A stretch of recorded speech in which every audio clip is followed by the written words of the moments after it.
ಗುರುಂ ಜಗದೇಕನಾಥಂ ಭಕ್ತಪ್ರಿಯಂ ಸಕಲಲೋಕನಮಸ್ಕೃತಂ ಚ ತ್ರೈಗುಣ್ಯವರ್ಜಿತಮಜಂ ವಿಭುಮಾದ್ಯಮೀಶಂ ವಂದೇ ಭವಘ್ನಂ ಅಮರಾಸುರಸಿದ್ಧವಂದ್ಯಂ ನಾರಾಯಣಂ ನಮಸ್ಕೃತ್ಯ ನರಂ ಚೈವ ನರೋತ್ತಮಂ ದೇವೀಂ ಸರಸ್ವತೀಂ ವ್ಯಾಸಂ ತತೋ ಜಯಮುದೀರಯೇ. ಹರಿ ಓಂ. ವಿದುರ ತನ್ನ ಅಣ್ಣ ಧೃತರಾಷ್ಟ್ರನಿಗೆ ಅನೇಕ ನೀತಿಗಳನ್ನೆಲ್ಲ ಉಪದೇಶ ಮಾಡ್ತಾ ಇದ್ದಾನೆ. ನಾವು ಅದನ್ನು ಕೇಳ್ತಾ ಇದ್ದೇವೆ. ವಿಚಿತ್ರವಾದ, ಅಷ್ಟೇ ನಮ್ಮನ್ನು ಎಜುಕೇಟ್ ಮಾಡತಕ್ಕಂತಹ ಆಶ್ಚರ್ಯಕರವಾದ ಮಾತುಗಳು. ಅದರಲ್ಲಿ 21ನೇ ಶ್ಲೋಕದಲ್ಲಿ ಹೇಳಿದ್ದ, ನಾನು ನಿನಗೆ ಹೇಳದ್ನಪ್ಪ, ಜೂತ ಆಗುವಾಗಲೇ ಹೇಳಿದೆ, ಯಾವತ್ತಾದರೂ ರೋಗ ಬಂದವ್ರಿಗೆ ಔಷಧ ಹಿಡಿಸುತ್ತಾ? ಇಲ್ಲ.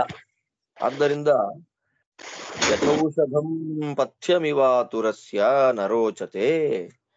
ರೋಗ ಬಂದವನಿಗೆ ಔಷಧ ಅನ್ನೋದು ಹೇಗೆ ಇಷ್ಟ ಆಗೋದಿಲ್ವೋ ಹಾಗೆ ನಿನಗೆ ನನ್ನ ಮಾತು ಅಷ್ಟು ಇಷ್ಟ ಆಗೋದಿಲ್ಲ ಅಂತ ಖಾರವಾಗಿ ಡೈರೆಕ್ಟ್ ಆಗಿ ಹೇಳಿಬಿಟ್ಟ ಅವನಿಗೆ. ನೆಕ್ಸ್ಟ್ ಕಂಟಿನ್ಯೂ ಮಾಡ್ತಾನೆ. ಕಾಕೈರಿಮಾನ್ ಚಿತ್ರ ಬರಹಾನ್ ಮಯೂರಾನ್ ಪರಾಜಯೇಥಾ ಪಾಂಡವಾನ್ ಧರ್ತರಾಷ್ಟ್ರೈಃ ಹಿತ್ವಾ ಸಿಂಹಾನ್ ಕ್ರೋಷ್ಟುಕಾನ್ ಗೂಘಮಾನಃ ಪ್ರಾಪ್ತೆ ಕಾಲೇ ಶೋಚಿತಾತ್ವಂ ನರೇಂದ್ರ. ನೋಡಪ್ಪ, ನಿನ್ ಮಕ್ಕಳೆಲ್ಲ ಹೇಗಿದ್ದಾರೆ ಗೊತ್ತಾ? ಕಾಗೆ ಇದ್ದ ಹಾಗಿದ್ದಾರೆ. ಅದೇ ಪಾಂಡವರು ಹೇಗಿದ್ದಾರೆ? ಒಳ್ಳೆ ರೆಕ್ಕೆ ಪುಕ್ಕಗಳಿಂದ ಕೂಡಿದ ಮಯೂರಗಳು, ನವಿಲುಗಳಿದ್ದ ಹಾಗಿದ್ದಾರೆ. ಆದ್ದರಿಂದ ಕಾಗೆಗಳಂತೆ ಇರುವ ನಿನ್ನ ಮಕ್ಕಳನ್ನ ಇಟ್ಕೊಂಡು ಮಯೂರಗಳಂತೆ ಇರುವ ಪಾಂಡವರನ್ನ ಸೋಲಿಸ್ಬೇಕು ಅಂತ ನೋಡ್ತಾ ಇದ್ದೆ. ಹೇಗಿದೆ ಗೊತ್ತಾ? ಸಿಂಹಗಳನ್ನ ಓಡಿಸಿ ಬಿಡೋದು, ನರಿಯನ್ನ ಕಾಪಾಡೋದು ಅಲ್ವಾ? ಸಿಂಹವನ್ನ ಬಿಟ್ಟು ನರಿಗಳನ್ನ ಕಾಪಾಡಿದ್ರೆ ಹೇಗಾಗುತ್ತೆ? ಹಾಗೆ ನಿನ್ನ ಸ್ಥಿತಿ ಈಗಿದೆ. ಕಾಲ ಬಂದಾಗ ದುಃಖ ಪಡ್ತಿ ನೋಡಿ. ಪ್ರಾಪ್ತೆ ಕಾಲೇ ಶೋಚಿತ. ನರೇಂದ್ರ ರಾಜ, ಟೈಮ್ ಬರುತ್ತಲ್ಲ, ಆಗ ನೀನ್ ತುಂಬಾ ದುಃಖ ಪಡ್ತಿ. ಅವಾಗ ನೀನ್ ಕಾಪಾಡ್ಲಿಕ್ಕೆ ಯಾರೂ ಇರಲ್ಲಪ್ಪ. ಭೃತ್ಯರು ಹೇಗಿರ್ತಾರೆ? ಭೃತ್ಯರ ಲಕ್ಷಣ ಏನು ಹೇಳ್ತಾನೆ ವಿದುರ ಇಲ್ಲಿ. ಯಸ್ತಾತನೋ ಕ್ರುದ್ಧತಿ ಸರ್ವಕಾಲಂ ಭೃತ್ಯಸ್ಯ ಭಕ್ತಸ್ಯ ಹಿತೇ ರತಸ್ಯ ಯಸ್ಮಿನ್ ಭೃತ್ಯಾಃ ಭರ್ತರಿ ವಿಶ್ವಸಂತಿ ನ ಚೈನಮಾಪತ್ಸು ಪರಿತ್ಯಜಂತಿ ನ ಭೃತ್ಯಾನಾಂ ವೃತ್ತಿ ಸಂರೋಧನೇನ ರಾಜ್ಯಂ ಧನಂ ಸಂಜಿಘೃಕ್ಷೇದ ಪೂರ್ವಂ ತ್ಯಜಂತಿ ಹ್ಯೇನಂ ವಂಚಿತಾ ವೈ ವಿರುದ್ಧಾಃ ಸ್ನಿಗ್ಧಾ ಹ್ಯಮಾತ್ಯಾಃ ಪರಿಹೀನ ಭೋಗಾಃ ಕೃತ್ಯಾನಿ ಪೂರ್ವಂ ಪರಿಸಂಖ್ಯಾಯ ಸರ್ವಾಣ್ಯಾಯವ್ಯಯೌ ಚಾನುರೂಪಾಂಚ ವೃತ್ತಿಂ ಸಂಗೃಹ್ಣೀಯಾತ್ ಅನುರೂಪಾನ್ ಸಹಾಯಾನ್ ಸಹಾಯ ಸಾಧ್ಯಾನಿ ಹಿ ದುಷ್ಕರಾಣಿ. ಅಣ್ಣ, ಯಾರಿಗೆ ಕೋಪವೇ ಇಲ್ಲ, ಪ್ರಭು ಅಂತ ಒಬ್ಬ ಇರ್ತಾನೆ, ಸ್ವಾಮಿ ರಾಜ. ಇದು ಬರೀ ರಾಜರಿಗೆ ಮಾತ್ರ ಅಲ್ಲ, ನಮಗೂ ಯಥೋಚಿತವಾಗಿ ಉಪದೇಶವೇ, ನೀತಿಯೇ. ನೋಡಿ ಹೇಳ್ತಾನೆ ವಿದುರ, ಕೋಪನೇ ಯಾರಿಗ್ ಬರೋದಿಲ್ಲ? ಯಾರಲ್ಲಿ? ಭೃತ್ಯರಲ್ಲಿ, ಸೇವಕರಲ್ಲಿ, ತನ್ನನ್ನ ಪ್ರೀತಿ ಮಾಡತಕ್ಕಂತಹ ವ್ಯಕ್ತಿಗಳಲ್ಲಿ.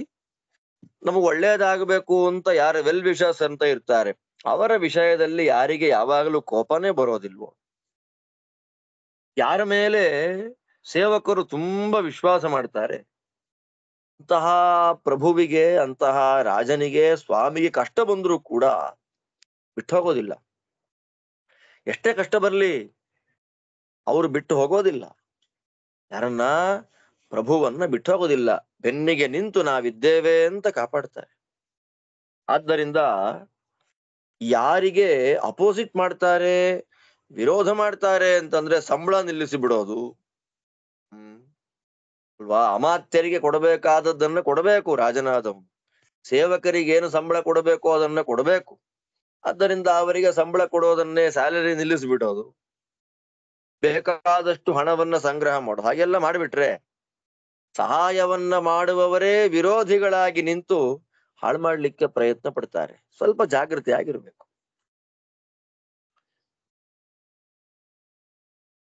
ಕೆಲಸಗಳನ್ನು ಹೇಗ್ ಮಾಡ್ಬೇಕು? ಎಷ್ಟೇ ಕಷ್ಟ ಇರ್ಲಿ ಟಾರ್ಗೆಟ್, ಜನಗಳ ಸಹಾಯದಿಂದ ಆ ಕೆಲಸ ಆಗತ್ತೆ. ಎಂಥ ಮಾತು ನೋಡಿ ಇದು, ತುಂಬಾ ದೊಡ್ಡ ಮಾತಿದು. ವಿದುರ ಹೇಳ್ತಕ್ಕಂತಹ ಮಾತು ನಮ್ಗೆಲ್ಲ ಪಾಠ. ಎಂಥದ್ದೇ ದೊಡ್ಡ ಕೆಲಸ ಆಗ್ಲಿ ಅದನ್ನ ಸಹಾಯ ಸಾಧ್ಯಾನಿ ದುಷ್ಕರಾಣಿ, ತುಂಬಾ ಕಷ್ಟ ಇದೆ ಈ ಕೆಲಸ ಅಂದ್ರೆ ಜನಗಳ ಸಪೋರ್ಟ್ ಇದ್ರೆ ಎಂತಹ ಕಷ್ಟಕರವಾದ ಕೆಲಸವು ಈಸಿಯೆಸ್ಟ್ ಆಗಿ ಆಗ್ಬಿಡುತ್ತೆ. ಆದ್ದರಿಂದ ಹೇಗಿರ್ಬೇಕು ಅಂತಂದ್ರೆ ನಾವ್ ಏನ್ ಕೆಲಸ ಮಾಡ್ಬೇಕು ಅನ್ನೋದ್ರ ಮೊದಲು ಪ್ಲಾನಿಂಗ್ ಇರ್ಬೇಕು, ಲೆಕ್ಕ ಹಾಕ್ಬೇಕು ಮೊದಲು. ಹೌದಲ್ವಾ?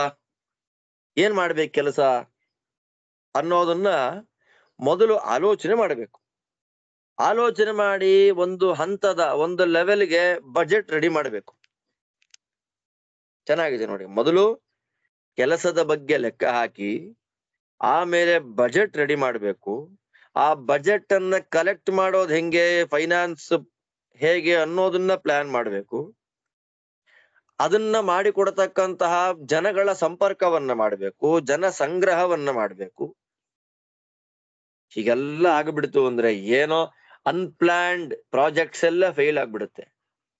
ಪ್ಲಾನ್ ಮಾಡಿ ಎಷ್ಟು ಖರ್ಚಾಗತ್ತೆ ಅಂತ ಬಜೆಟ್ ಲೆಕ್ಕ ಹಾಕಿ ಇದಕ್ಕೆ ಸಹಾಯ ಮಾಡತಕ್ಕಂತಹ ವ್ಯಕ್ತಿಗಳು ಯಾರು ಅಂತ ನೋಡಿ ಕರೆಕ್ಟ್ ಆಗಿ ರೆಡಿಯಾಗಿ ಎಕ್ಸಿಕ್ಯೂಟ್ ಮಾಡಿದ್ರೆ ನಮ್ಮೆಲ್ಲ ಕಾರ್ಯಕ್ರಮಗಳು ಪ್ರಾಜೆಕ್ಟ್ಸು ಮೋಸ್ಟ್ ಸಕ್ಸಸ್ಫುಲ್ ಆಗ್ಬಿಡುತ್ತೆ. ಯಾಕೆ ಅಂತಂದ್ರೆ ಒಬ್ಬನಿಂದಲೇ ದೊಡ್ಡ ಕೆಲಸವನ್ನ ಮಾಡ್ಲಿಕ್ಕಾಗೋದಿಲ್ಲ. ದುಷ್ಕರಾಣಿ ಕರ್ಮಾಣಿ ಕೃತ್ಯಾನಿ, ತುಂಬಾ ಕಷ್ಟಕರವಾದ ಕೆಲಸಗಳನ್ನ ಜನಗಳ ಸಹಾಯದಿಂದಲೇ ಮಾಡಬೇಕು, ಬಿಟ್ರೆ ಹಾಗೆ ಮಾಡ್ಲಿಕ್ಕೆ ಬರೋದಿಲ್ಲ. ಹೇಗಿದೆ ನೋಡಿ ಪಾಠ ಇದು. ಅಭಿಪ್ರಾಯಂ ಯೋ ವಿದಿತ್ವಾ ತು ಭರ್ತುಃ ಸರ್ವಾಣಿ ಕಾರ್ಯಾಣಿ ಕರೋತ್ಯವಕ್ರಃ ವಕ್ತಾ ಹಿತಾನಾಮನುರಕ್ತ ಆರ್ಯಃ ಶಕ್ತಿಜ್ಞ ಆತ್ಮೇವ ಹಿ ಸೋನುಕಂಪ್ಯಃ ವಾಕ್ಯಂತು ಯೋ ನಾದ್ರಿಯತೇನುಶಿಷ್ಟಃ ಪ್ರತ್ಯಾಹಯಶ್ಚಾಪಿ ನಿಯುಜ್ಯಮಾನಃ ಪ್ರಾಜ್ಞಾಭಿಮಾನಿ ಪ್ರತಿಕೂಲವಾದಿ ತ್ಯಾಜ್ಯಸ್ಸ ತಾದೃಕ್ ತ್ವರಯೈವ ಭೃತ್ಯಃ. ಭೃತ್ಯ ಅಂದ್ರೆ ಹೇಗಿರ್ತಾನೆ? ಇದೆಲ್ಲ ರಾಜನಾದವನು ಹೇಗಿರ್ಬೇಕು? ನೀನ್ ಮಾಡ್ತಿರೋಂತ ತಪ್ಪೇನು, ಯಾರನ್ನ ನೀನು ಪಕ್ಕ ಇಟ್ಕೊಂಡಿದ್ದಿ, ಯಾರನ್ನ ದೂರ ಇಡ್ತಾ ಇದ್ದಿ, ಜಾಗೃತಿ ಆಗಿರುವಂತ ತುಂಬಾ ಮಾರ್ಮಿಕವಾಗಿ ಉಪದೇಶ ವಿದುರನದ್ದು. ನೋಡು, ಕೆಲಸ ಹೇಗ್ ಮಾಡಬೇಕು ಅಂತ ಗೊತ್ತಾಯ್ತು ಈಗ. ಅಂದ್ರೆ ಇದೊಂದು ಸೂತ್ರ, ಫಾರ್ಮುಲಾ. ಅದನ್ನ ಕರೆಕ್ಟ್ ಆಗಿ ಎಕ್ಸಿಕ್ಯೂಟ್ ಮಾಡತಕ್ಕಂಥವನೇ ಭೃತ್ಯ. ಅವನು ಯಾರು? ಭೃತ್ಯನ ಲಕ್ಷಣ ಏನು? ದೂತ ಅಂದ್ರೆ ಹೇಗಿರ್ಬೇಕು ಅದೆಲ್ಲ ಹೇಳ್ತಾರೆ ಇಲ್ಲಿ. ಯಜಮಾನನ ಮನಸ್ಸಿನ ಅಭಿಪ್ರಾಯವನ್ನ ತಿಳಿದು ಅವ್ರು ಮಾಡು ಅಂತ ಹೇಳಲ್ಲ, ಅಭಿಪ್ರಾಯವನ್ನ ಮನಸ್ಸಲ್ಲಿ ಹೀಗಿದೆ ಅನ್ನೋದನ್ನ ತಿಳಿದು ಎಲ್ಲ ಕೆಲಸವನ್ನು ಡೈರೆಕ್ಟ್ ಆಗಿ ಮಾಡ್ತಾನೆ. ಯಾವಾಗ್ಲೂ ಸುಖ ಅಲ್ಲ, ಒಳ್ಳೇದನ್ನೇ ಹೇಳ್ತಾನೆ. ಸ್ವಾಮಿಗೆ ಹಿತವಾದ ಮಾತುಗಳನ್ನ ಹೇಳ್ತಾನೆ. ಶಕ್ತಿಜ್ಞ, ತನ್ನನ್ನ ಸಾಕ್ತಾ ಇರ್ತವ, ತನಗೆ ಅನ್ನವನ್ನ ಕೊಡುವ ಸ್ವಾಮಿಯ ಶಕ್ತಿ ಏನು ಅಂತ ತಿಳಿದು ಅವನಿಗೆ ವಿಶೇಷವಾದ ಸೇವೆಯನ್ನು ಮಾಡ್ತಾ ಇರ್ತಾನೆ. ಅಂತಹ ಸಾತ್ವಿಕನಾದ ಆರ್ಯ ಸದ್ಗುಣ ಸಂಪನ್ನನಾದ ವ್ಯಕ್ತಿಗೆ ಅನುಕಂಪೆಯನ್ನು ಮಾಡಬೇಕು. ಚೆನ್ನಾಗಿ ನೋಡ್ಕೊಳ್ಬೇಕು ಅವನ್ನ. ನಿಜವಾದ ಭೃತ್ಯ ಅಂದ್ರೆ ಇವನು. ಇನ್ನೊಬ್ಬ ಇದ್ದಾನೆ ದುಷ್ಟ ಭೃತ್ಯ, ಮಾಡು ಅಂತ ಹೇಳಿದ್ರು ಕೆಲಸ ಮಾಡಲ್ಲ, ಆದೇಶ ಕೊಡ್ತಾನೆ. ಅನುಶಿಷ್ಟ, ಆದೇಶ ಆಜ್ಞೆ ಮಾಡೋದು ಅಂತ ಆರ್ಡರ್ ಪಾಸ್ ಮಾಡಿದ್ರು ಕೂಡ ಕೆಲಸ ಮಾಡಲ್ಲ. ಕೆಲಸಕ್ಕಿಟ್ರೂ ಕೂಡ ಎದುರು ಮಾತಾಡ್ತಾನೆ. ನಾನ್ ಯಾಕೆ ಹೀಗೆ ಹಾಗೆ ಅಂತ ಮಾತಾಡ್ತಾನೆ. ನಾನು ದೊಡ್ಡ ಜ್ಞಾನಿ ಎನ್ನುವಂತಹ ಭಾವ ಅವನಿಗಿದೆ. ಯಾವಾಗ್ಲೂ ರಾಜನಿಗೆ ವಿರುದ್ಧವಾಗಿಯೇ ಮಾತಾಡೋದು, ನೆಗೆಟಿವ್ ಆಗೇ ಮಾತಾಡೋದು. ಇದು ಭೃತ್ಯರ ಲಕ್ಷಣ ಅಲ್ಲ. ಇಂಥ ಭೃತ್ಯನನ್ನ ರಾಜನಾದವನು ಬೇಗ ಬಿಟ್ಟು ಬಿಡ್ಬೇಕು. ನಮ್ಮ ಫ್ರೆಂಡ್ ಸರ್ಕಲ್ ಅಲ್ಲೂ ಇಂಥವ್ರು ಇರ್ತಾರೆ. ಅದನ್ನ ನೋಡಿ ವಿಚಾರ ಮಾಡಿ ಇವ್ರನ್ನೆಲ್ಲ ದೂರ ಇಟ್ಟು ಬಿಡಬೇಕಾದ್ದು ಕರ್ತವ್ಯ. ದೂತ ಅಂತ ಬಂತೀಗ. ನಿಜವಾಗಿ ದೂತನಾದವನು ಹೇಗಿರ್ತಾನೆ? ದೂತನ ಲಕ್ಷಣ ಏನು? ವಿದುರ ಹೇಳ್ತಾನೆ, ಅಸ್ತಬ್ಧಂ, ಸ್ತಬ್ಧ, ಅಹಂಕಾರ ಇಲ್ಲ ದೂತನಿಗೆ. ಅಕ್ಲೀಬಂ, ಹೆದರ್ಕೊಂಡು ಓಡೋಗೋದಿಲ್ಲ. ಹೇಡಿ ಅಂತಾರೆ, ಕಷ್ಟ ಬಂದಾಗ ಹೆದರಿ ಓಡಿ ಬಿಡೋದು, ಬೆನ್ನ ಹಾಕೋದಿಕ್ಕೆ. ಅದೀರ್ಘ ಸೂತ್ರಂ, ಮೂರನೇ ಲಕ್ಷಣ. ಈಗ ಹೇಳಿದ ಕೆಲಸ ನಾಳೆ ಮಾಡೋಣ, ನಾಡಿದ್ದು ಮಾಡಿ, ಇಲ್ಲ ಇಲ್ಲ ಇಲ್ಲ, ಈ ಕ್ಷಣಕ್ಕೆ ಮಾಡೋದು, ವಿಳಂಬಕಾರಿ ಅಲ್ಲ, ಶೀಘ್ರಕಾರಿ. ಸಾನುಕ್ರೋಶಂ, ಅನುಕ್ರೋಶ, ದಯಾ, ಬೇರೆಯ ಜನಗಳ ಮೇಲೆ ದಯಾ ಅನ್ನುವಂತಹ ಗುಣ ಇರ್ಬೇಕು ಅವನಿಗೆ. ಲಕ್ಷಣಂ, ಸೂಕ್ಷ್ಮವಾದ ವಿಷಯಗಳನ್ನು ತಿಳ್ಕೊಂಡು ಕೆಲಸ ಮಾಡಬೇಕು. ಅನ್ಯೈರಹಾರ್ಯಂ, ಬೇರೆಯವರು ನಿನಗೆ 10,000 ರೂಪಾಯಿ ಕೊಡ್ತಾನೆ, ನಾನು 20,000 ರೂಪಾಯಿ ಕೊಡ್ತೇನೆ ಅಂದ್ರೆ ಓಕೆ, ಇವನಿಗೆ ಬಾಯಿ ಬಾಯಿ ಹೇಳಿ ಇವನ ಹತ್ರ ಬಂದ್ಬಿಡೋದು. ಹಾಗಿಲ್ಲ, ಬೇರೆಯವರು ಇವನನ್ನ ಅಪಹಾರ ಮಾಡ್ಲಿಕ್ಕೆ ಆಗಬಾರದು, ಅಷ್ಟು ದಾರ್ಢ್ಯ ಒಬ್ಬ ಸ್ವಾಮಿಯ ಮೇಲೆ ಭಕ್ತಿ ಅಷ್ಟಿರ್ಬೇಕು. ಅರೋಗ ಜಾತೀಯಂ, ರೋಗ ಇರಬಾರದು, ಆರೋಗ್ಯವಾಗಿರ್ಬೇಕು. ಉದಾರ ವಾಕ್ಯಂ, ಒಳ್ಳೆ ಶಾಸ್ತ್ರೋಕ್ತವಾದ ಮಾತುಗಳನ್ನ ಆಡ್ತಾ ಇರ್ಬೇಕು. ದೂತಂ ವದಂತಿ ಅಷ್ಟಗುಣೋಪಪನ್ನಂ, ಈ 8 ಗುಣಗಳಿಂದ ಕೂಡಿದ ವ್ಯಕ್ತಿಯನ್ನ ಶಾಸ್ತ್ರ ತಿಳಿದ ಜ್ಞಾನಿಗಳು ದೂತ ಅಂತ. ನೋಡಿ, ಹನುಮಂತ ದೇವರ ಲಕ್ಷಣಗಳನ್ನು ನೋಡಿ. ಅವೈಹಿ ದೂತಮಾಗತಂ ದುರಂತ ವಿಕ್ರಮಸ್ಯ ಮಾಂ, ನಾನು ರಾಮದೂತ ಅಂತ ಹೇಳ್ದ. ದೂತನಿಗಿರ್ಬೇಕಾದಂತಹ ಈ 8 ಲಕ್ಷಣಗಳು ಸಮಗ್ರವಾಗಿ ಹನುಮಂತ ದೇವರಲ್ಲಿ ನಾವು ಕಾಣ್ತಾ ಇದ್ದೇವೆ. ನೋಡಿ, 8 ಗುಣಗಳು: ಅಹಂಕಾರ ಬಿಡೋದು, ಹೇಡಿತನ ಬಿಡೋದು, ಲೇಟ್ ಮಾಡದೇ ಇರುವಂತದ್ದು, ಬೇರೆಯವರ ಮೇಲೆ ದಯಾ ತೋರಿಸುವಂಥದ್ದು, ಸೂಕ್ಷ್ಮವಾದ ಕೆಲಸಗಳನ್ನು ತಿಳಿದು ಮಾಡುವಂಥದ್ದು, ಬೇರೆಯವರಿಗೆ ಈಲ್ಡ್ ಆಗದೆ ಇರತಕ್ಕಂಥದ್ದು, ಒಳ್ಳೆ ಆರೋಗ್ಯವಾಗಿರ್ತಕ್ಕಂಥದ್ದು, ಶಾಸ್ತ್ರೋಕ್ತವಾದ ಮಾತನ್ನಾಡುವುದು. ಈ 8 ದೂತರ ಲಕ್ಷಣ. ನ ವಿಶ್ವಾಸಾಜ್ಜಾತು ಪರಸ್ಯ ಗೇಹಂ ಗಚ್ಚೇನ್ನರಶ್ಚೇತಯಾನೋ ವಿಕಾಲೆ ನ ಚತ್ವರೇ ನಿಶಿತಿಷ್ಠೇ ನಿಗೂಢೋ ನ ರಾಜ್ಯಕಾಮ್ಯಾ ನ ರಾಜಕಾಮ್ಯಾಂ ಯೋಷಿತಂ ಪ್ರಾರ್ಥಯಿತ ನ ನಿಹ್ನವಂ ಮಂತ್ರಗತಸ್ಯ ಗಚ್ಚೇತ್ ಸಂಸೃಷ್ಟ ಮಂತ್ರಸ್ಯ ಕುಸಂಗತಸ್ಯ ನ ಚ ಬ್ರೂಯಾನ್ನಶ್ವಸಿಮಿ ತ್ವಯೀತಿ ಸಕಾರಣಂ ವ್ಯಪದೇಶಂ ಚ ಕುರ್ಯಾತ್ ಗೃಣೀ ರಾಜ ಪುಂಶ್ಚಲೀ ರಾಜಭೃತ್ಯಃ ಪುತ್ರೋ ಭ್ರಾತಾ ವಿಧವಾ ಬಾಲಪುತ್ರ ಸೇನಾಜೀವಿ ಚೋದ್ಧೃತ ಭೂತಿರೇವ ವ್ಯವಹಾರೇ ವೈ ವರ್ಜನೀಯಾ ಸ್ಯುರೇತೆ.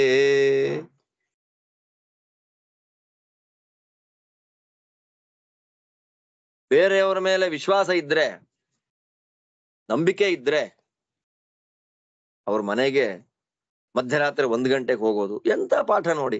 ಅಕಾಲದಲ್ಲಿ ನಮಗ ಅತ್ಯಂತ ಆಪ್ತರೇ ಆಗಿರ್ಲಿ, ತೀರ ಅನಿವಾರ್ಯ ಇಲ್ಲ ಅಂದ್ರ ಬಿಟ್ಟು ಬಿಟ್ರೆ ಹೋಗಬಾರ್ದಂತೆ.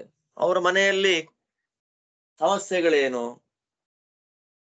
ಅವರ ಪರಿಸ್ಥಿತಿ ಏನಿರುತ್ತೋ, ಸಿಚುಯೇಷನ್ ಗೊತ್ತಿಲ್ಲ ನಮಗೆ. ಎಷ್ಟೇ ವಿಶ್ವಾಸ ಇರ್ಲಿ, ಬೇರೆಯವರ ಮೇಲಿನ ವಿಶ್ವಾಸದಿಂದ ಅಕಾಲದಲ್ಲಿ ಅವ್ರ ಮನೆಗೆ ಹೋಗಬಾರ್ದು. ಎಷ್ಟೇ ವಿಶ್ವಾಸ ಇರ್ಲಿ, ವಿದುರ ಹೇಳ್ತಾನೆ, ಅಕಾಲದಲ್ಲಿ ಬೇರೆಯವರ ಮನೆಗೆ ಹೋಗಬಾರದು. ಆಮೇಲೆ ಚತ್ವರೇ, ಚತ್ವರ ಅಂದ್ರೆ ಮನೆ ಅಂಗಳದಲ್ಲಿ ತತ್ರಾಪಿ ರಾತ್ರೆ ನಿಶಿ. ಚತ್ವರ ಅಂದ್ರೆ ಪ್ರಾಂಗಣ, ಮನೆ ಮುಂದೆ ಅಂಗಳ. ಅಲ್ಲಿ ಯಾರಿಗೂ ಗೊತ್ತಿಲ್ಲದೆ ನಿಂತ್ಕೋಬಾರದು ರಾತ್ರಿ. ಡೌಟ್ ಬರುತ್ತೆ, ಇವನು ಯಾಕೆ ಇಲ್ಲಿ ಬಂದಿದ್ದಾನೆ, ಏನ್ ಕಥೆ, ಇವನು ಒಳ್ಳೆಯವನ ಕೆಟ್ಟವನ ಅಂತ ಡೌಟ್ ಬರುತ್ತೆ ನಮ್ಗಳ ಮೇಲೆ. ನಿಂತ್ಕೊಳ್ಬಾರ್ದು. ಆಮೇಲೆ ಯಾವ ಹೆಣ್ಣು ಮಗಳ ಮೇಲೆ ರಾಜನಿಗೆ ಪ್ರೀತಿ ಇದೆ ಅವಳ ಹತ್ರ ಜಾಸ್ತಿ ಮಾತಾಡ್ತಾ ಇರಬಾರ್ದು, ಅವಳನ್ನ ಆಸೆ ಪಡಬಾರ್ದು. ಯಾಕೆ, ರಾಜ ಇದೆಲ್ಲ ನೋಡಿ ನಮ್ಮನ್ನ ರಾಜನಿಗೆ ಯಾವತ್ತು ದೂತರಾಗೆ ದಾಸರಾಗೇ ಇರಬೇಕು ಅಂತ ಅಪೇಕ್ಷೆ ಪಡ್ತಾನೆ. ಅವನಿಗೆ ಆಪ್ತರಾದವರಿಗೆ ನಾವು ಆಪ್ತರಾಗ್ಬಿಟ್ರೆ ರಾಜ ಮುಗಿಸ್ಬಿಡ್ತಾನೆ.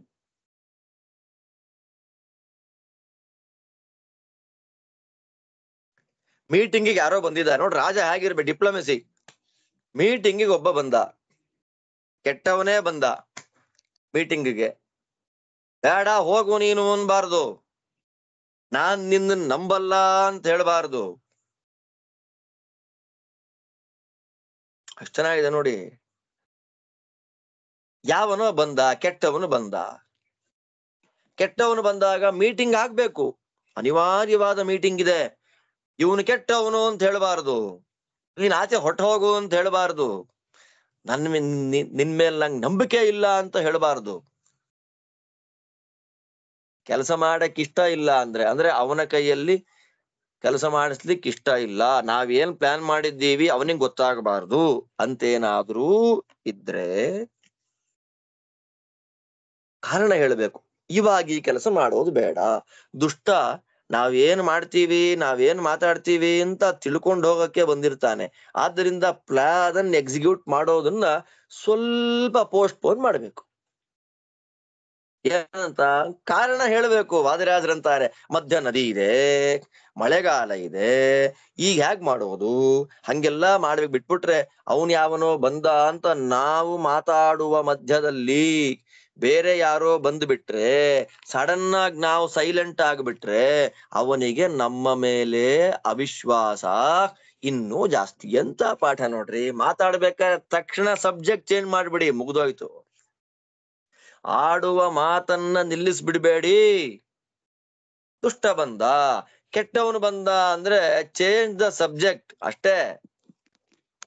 ರಾಜನಾದನ್ ಏನ್ ಮಾಡ್ಬೇಕು, ಈ ಕೆಲಸ ಮಾಡ್ಲಿಕ್ಕೆ ಆಗಲ್ಲಪ್ಪ, ನದಿ ಬೇರೆ ಅಡ್ಡ ಬರುತ್ತೆ, ಮಳೆಗಾಲ ಇದೆ, ಈಗ ಹ್ಯಾಕ್ ಮಾಡೋದು ಈ ರಾಜಕಾರ್ಯವನ್ನ ಅಂತೆಲ್ಲ ಕಾರಣ ಕೊಟ್ಟು ಪೋಸ್ಟ್ಪೋನ್ ಮಾಡ್ಬೇಕು. ನಾವೇನ್ ಮಾಡ್ಬೇಕು, ಯಾರೋ ಬಂದ ನಮ್ಮ ಗುಂಪಲ್ಲಿ ಕೆಟ್ಟವನು, ಸಬ್ಜೆಕ್ಟ್ ಚೇಂಜ್ ಮಾಡ್ಬಿಡೋಣ. ಎಂಥ ಮಾತು ನೋಡಿ. ರಾಜರು ಹೇಳ್ತಾರೆ, ನಾತು ತೂಷ್ಣೀಮೇವ, ಸುಮ್ಮನೆ ಇರಬಾರ್ದಂತೆ, ಸುಮ್ನೆ ಮಾತಾಡಬಾರ್ದು, ವಿಷಯಾಂತರ ಮಾಡಿ ಏನೋ ಹೇಳ್ಬಿಡ್ಬೇಕಲ್ಲಿ.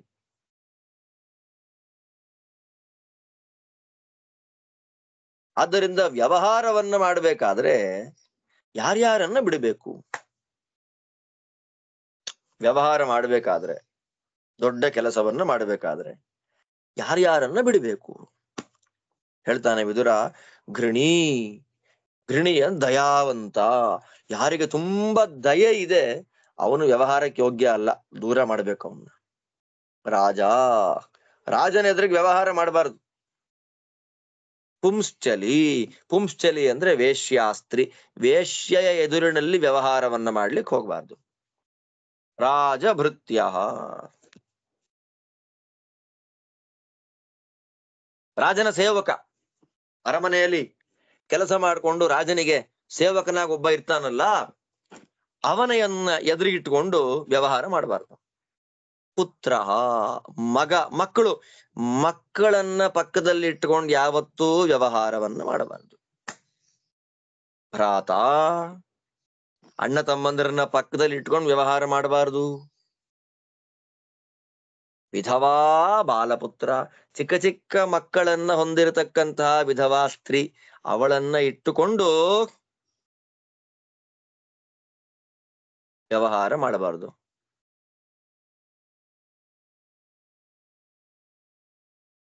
ಯಾಕೆ? ರಾಜರಂತರ ಸಾಪಿ ಸ್ವಪುತ್ರ ಜೀವನಾಶಯ ಉಕ್ತಂ ಶೃಣೋತಿ. ಅವಳು ಚಿಕ್ಕ ಚಿಕ್ಕ ಮಕ್ಕಳು, ಇದ್ರಿಂದ ನನ್ ಮಕ್ಳಿಗೆ ಏನಾಗತ್ತೆ, ನನಗೇನಾಗತ್ತೆ ಅಂತ ಮಾತು ಕೇಳ್ತಾಳೆ. ಬಿಟ್ರೆ ವ್ಯವಹಾರಕ್ಕೆ ಇವರೆಲ್ಲ ಯೋಗ್ಯರಲ್ಲ. ಮತ್ತಿನ್ಯಾರು? ಸೇನಾಜೀವಿ,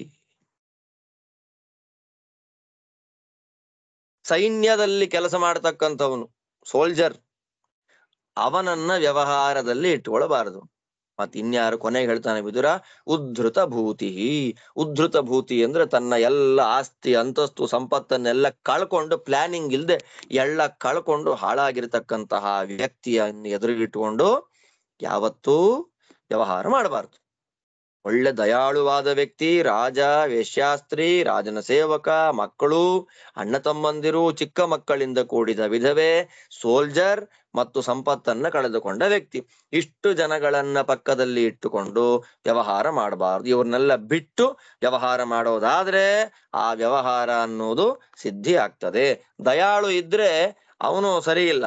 ರಾಜ ಎಲ್ಲ ತನ್ನ ಕಂಟ್ರೋಲಿಗೆ ಬರಬೇಕು ಅಂತಾನೆ ಅವನ ಅಂಡರ್ಸ್ಟ್ಯಾಂಡಿಂಗ್ ಬರಲ್ಲ. ಅವನು ವೇಶ್ಯಾಸ್ತ್ರೀಗೆ ದುಡ್ಡು ಎಲ್ಲಿ ಕೊಡ್ತಾರೋ ಅಲ್ಲಿ, ರಾಜಭೃತ್ಯನಿಗೆ ಇವನ ರಾಜನಿಗೆ ಒಳ್ಳೇದಾಗುತ್ತೋ ಇಲ್ವೋ ಅಂತ ನೋಡೋದ್ರಲ್ಲೇ ಕಾಲ ಕಳೆದು ಹೋಗುತ್ತೆ ಅಲ್ವಾ. ಆದ್ದರಿಂದ ಅಣ್ಣ ತಮ್ಮಂದಿರಿಗೆ ನಮಗೆ ಮೋಸ ಮಾಡಿ ಅವನೇ ದುಡ್ಡು ತಗೊಂಡ್ಬಿಟ್ರೆ ಏನ್ ಮಾಡೋದು ಅನ್ನೋ ಭಯದಿಂದ ಅಪನಂಬಿಕೆ ಬರುತ್ತೆ, ವಿಶ್ವಾಸ ಹೋಗುತ್ತೆ. ಆದ್ರಿಂದ ಅವ್ರನ್ನ ದೂರ ಇಡ್ಬೇಕು. ಚಿಕ್ಕ ಮಕ್ಕಳುಗಳಿಂದ ಕೂಡಿದ ವಿಧವೆ ನನ್ ಮಕ್ಳಿಗೆ ಏನಾಗತ್ತೆ ಅನ್ನೋ ಆಸೆಯಿಂದ ಮಾತು ಕೇಳ್ತಾಳೆ, ನಮ್ಗೆ ಒಳ್ಳೇದಾಗತ್ತೋ ಇಲ್ವೋ ಅವಳಿಗೆ ಬೇಕಾಗಿಲ್ಲ. ಮತ್ತೆ ಸೋಲ್ಜರ್ ಅವನ್ ಜೊತೆ ವ್ಯವಹಾರ ಮಾಡಿದ್ರೆ ಯಾವಾಗ ಹೋಗ್ತಾನೆ ಗೊತ್ತಿಲ್ಲ. ಸಂಪತ್ತನ್ನ ಕಳ್ಕೊಂಡವನು, ಅವನ ಹತ್ರ ದುಡ್ಡಿಲ್ಲ, ಅವನ ಹತ್ರ ವ್ಯವಹಾರ ಮಾಡೋದು. ಆದ್ದರಿಂದ ಇಷ್ಟು ಜನಗಳನ್ನ ವ್ಯವಹಾರ ಮಾಡುವಾಗ ದೂರ ಇಟ್ಬಿಡ್ಬೇಕು.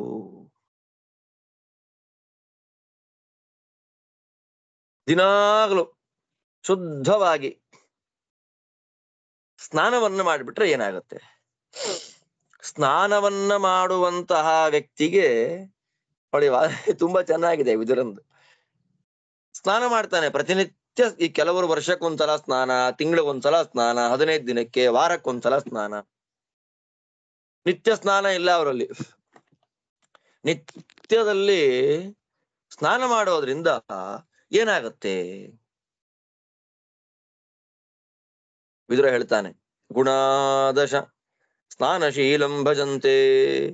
ನಿತ್ಯದಲ್ಲಿ ಶುದ್ಧವಾಗಿ ಸ್ನಾನವನ್ನ ಮಾಡೋದ್ರಿಂದ ಆ ಸ್ನಾನ ಮಾಡುವಂತಹ ವ್ಯಕ್ತಿಯಲ್ಲಿ 10 ಗುಣಗಳು ಬಂದು ಸೇರುತ್ತೆ.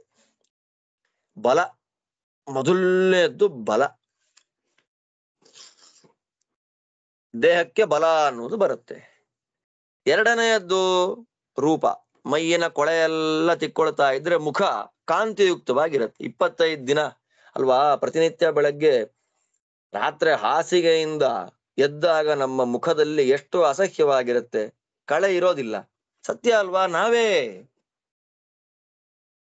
ದೇಹದ ಒಳಗಿನ ದುರ್ಗಂಧಗಳು, ಕೊಳೆಗಳೆಲ್ಲ, ಆಯಾಸ ಎಲ್ಲ ಮುಖದಲ್ಲಿ ಕಾಣ್ತಾ ಇರುತ್ತೆ. ಬೆಳಗ್ಗೆ ಎದ್ದ ತಕ್ಷಣದಲ್ಲೇ ನಮ್ಮ ಮುಖವನ್ನ ಕನ್ನಡಿಯಲ್ಲಿ ನೋಡ್ಕೊಂಡ್ರೆ ನಾನ ಅನ್ಸ್ಬಿಡುತ್ತೆ, ಹಾಗಿರ್ತೇವೆ ನಾವು. ಆದ್ದರಿಂದ ಸ್ನಾನ ಮಾಡಿದ ಮೇಲೆ ಮುಖ ಚೆನ್ನಾಗಾಗತ್ತೆ, ರೂಪ ಅನ್ನೋದು ಬರುತ್ತೆ, ಕಳೆ ಕಾಂತಿ ಬರುತ್ತೆ ಮುಖದಲ್ಲಿ. ಮೊದಲನೆಯದ್ದು ಬಲ, ಆಯಾಸ ಹೋಗುತ್ತೆ. ಎರಡನೆಯದ್ದು ರೂಪ ಬರುತ್ತೆ. ಮೂರನೆಯದ್ದು ಸ್ವರವರ್ಣ ಪ್ರಶುದ್ಧಿ. ಎಂಥ ಮಾತು ನೋಡಿ, ಮಾತಾಡುವಾಗ ಶುದ್ಧವಾದ ಸ್ವರ, ಒಳ್ಳೆ ವರ್ಣ ಬಾಯಿಂದ ಬರುತ್ತೆ ನೋಡಿ. ಸ್ನಾನ ಮಾಡ್ಬೇಕಿದೆಲ್ಲ. ಫಲ ಬರೋದು, ರೂಪ, ಅದೆಲ್ಲ ಬಾಕ್ಯ. ಆಂತರಿಕವಾದದ್ಯಾವುದು? ಸ್ವರವರ್ಣ ಪ್ರಶುದ್ಧಿ. ಶುದ್ಧವಾಗಿ ನಮಗೆ ಅಕ್ಷರಗಳನ್ನ ಹೇಳುವ ಭಾಗ್ಯ ಬರುತ್ತೆ. ಸ್ಪರ್ಶಶ್ಚ, ಒಳ್ಳೆ ಸ್ಪರ್ಶ. ಸ್ನಾನ ಮೈಯೆಲ್ಲ ಬೆವರಿವರು ಅಂಟಂಟ ಆಗಿ ಸ್ನಾನ ಮಾಡಿಬಿಟ್ರೆ ಅಲ್ವಾ, ಗಂಧ, ದುರ್ಗಂಧ ಹೋಗಿ ಬಿಡುತ್ತೆ. ಮತ್ತೆ ವಿಶುದ್ಧತಾಚ, ಶರೀರ ಶುದ್ಧವಾಗತ್ತೆ. ಶ್ರೀಹಿ, ಒಳ್ಳೆ ಕಾಂತಿ ಬರುತ್ತೆ ಮುಖದಲ್ಲಿ. ಸ್ನಾನ ಮಾಡಿ ಫ್ರೆಶ್ ಆಗಿ ಬಂದಿದ್ದೇನೆ ಅಂತ. ಆಮೇಲೆ ಸೌಕುಮಾರ್ಯಂ, ಸೌಕುಮಾರ್ಯ, ಸಾಫ್ಟ್ನೆಸ್. ಸ್ನಾನ ಆಗ್ತಾ ಇದ್ದ ಹಾಗೆ ಎಲ್ಲರಿಗೂ ಸಾಫ್ಟ್ನೆಸ್ ಅನ್ನೋದು ಬರುತ್ತೆ ದೇಹದಲ್ಲಿ. ಮತ್ತೆ ಕೊನೆಯದೇನು ಅಂತಂದ್ರೆ ಪ್ರವರಾಶ್ಚ ನಾರ್ಯ. ಇದು ಗಂಡ ಹೆಂಡತಿಯರು ಅಕ್ಕಪಕ್ಕದಲ್ಲಿ ಕೂತು ಸುಖವಾಗಿ ಮಾತಾಡ್ತಾರೆ ಅಲ್ವಾ. ಪ್ರವರಾಶ್ಚ ನಾರ್ಯ, ಗಂಡಸರ ಆದ್ರೆ ಹೆಣ್ಣು ಮಕ್ಕಳು ಪಕ್ಕದಲ್ಲಿ ಬಂದು ಕೂಡ್ತಾರೆ, ಹೆಂಡತಿ ಆದ್ರೆ ಗಂಡ ಫಸ್ಟ್ ಸ್ನಾನ ಮಾಡೋಗ್ರಿ, ಫಸ್ಟ್ ಸ್ನಾನ ಮಾಡೋಗಿ ನೀವು ಅಲ್ವಾ. ಅದರಿಂದ ಒಂದು ಸ್ನಾನ ಅನ್ನೋ ಶುದ್ಧವಾಗಿ ನಡೆದು ಬಿಡ್ತು ಅಂತಂದ್ರೆ 10 ಈ ಬಲ, ರೂಪ, ಸ್ವರವರ್ಣ ಪ್ರಶುದ್ಧಿ, ಸ್ಪರ್ಶ, ಗಂಧ, ಶರೀರಕ್ಕೆ ಶುದ್ಧತೆ, ಕಾಂತಿ, ಸಾಫ್ಟ್ನೆಸ್, ಸೌಕುಮಾರ್ಯ, ಗಂಡ ಹೆಂಡತಿಯರೆಲ್ಲ ಅನ್ಯೋನ್ಯತೆ, ಪ್ರೇಮಕ್ಕೆ ಕಾರಣ ಆಗತ್ತೆ ಸ್ನಾನ ಅನ್ನೋದು. ಆದ್ದರಿಂದ ಪ್ರತಿನಿತ್ಯವೂ ಸ್ನಾನವನ್ನ ಮಾಡತಕ್ಕದ್ದು.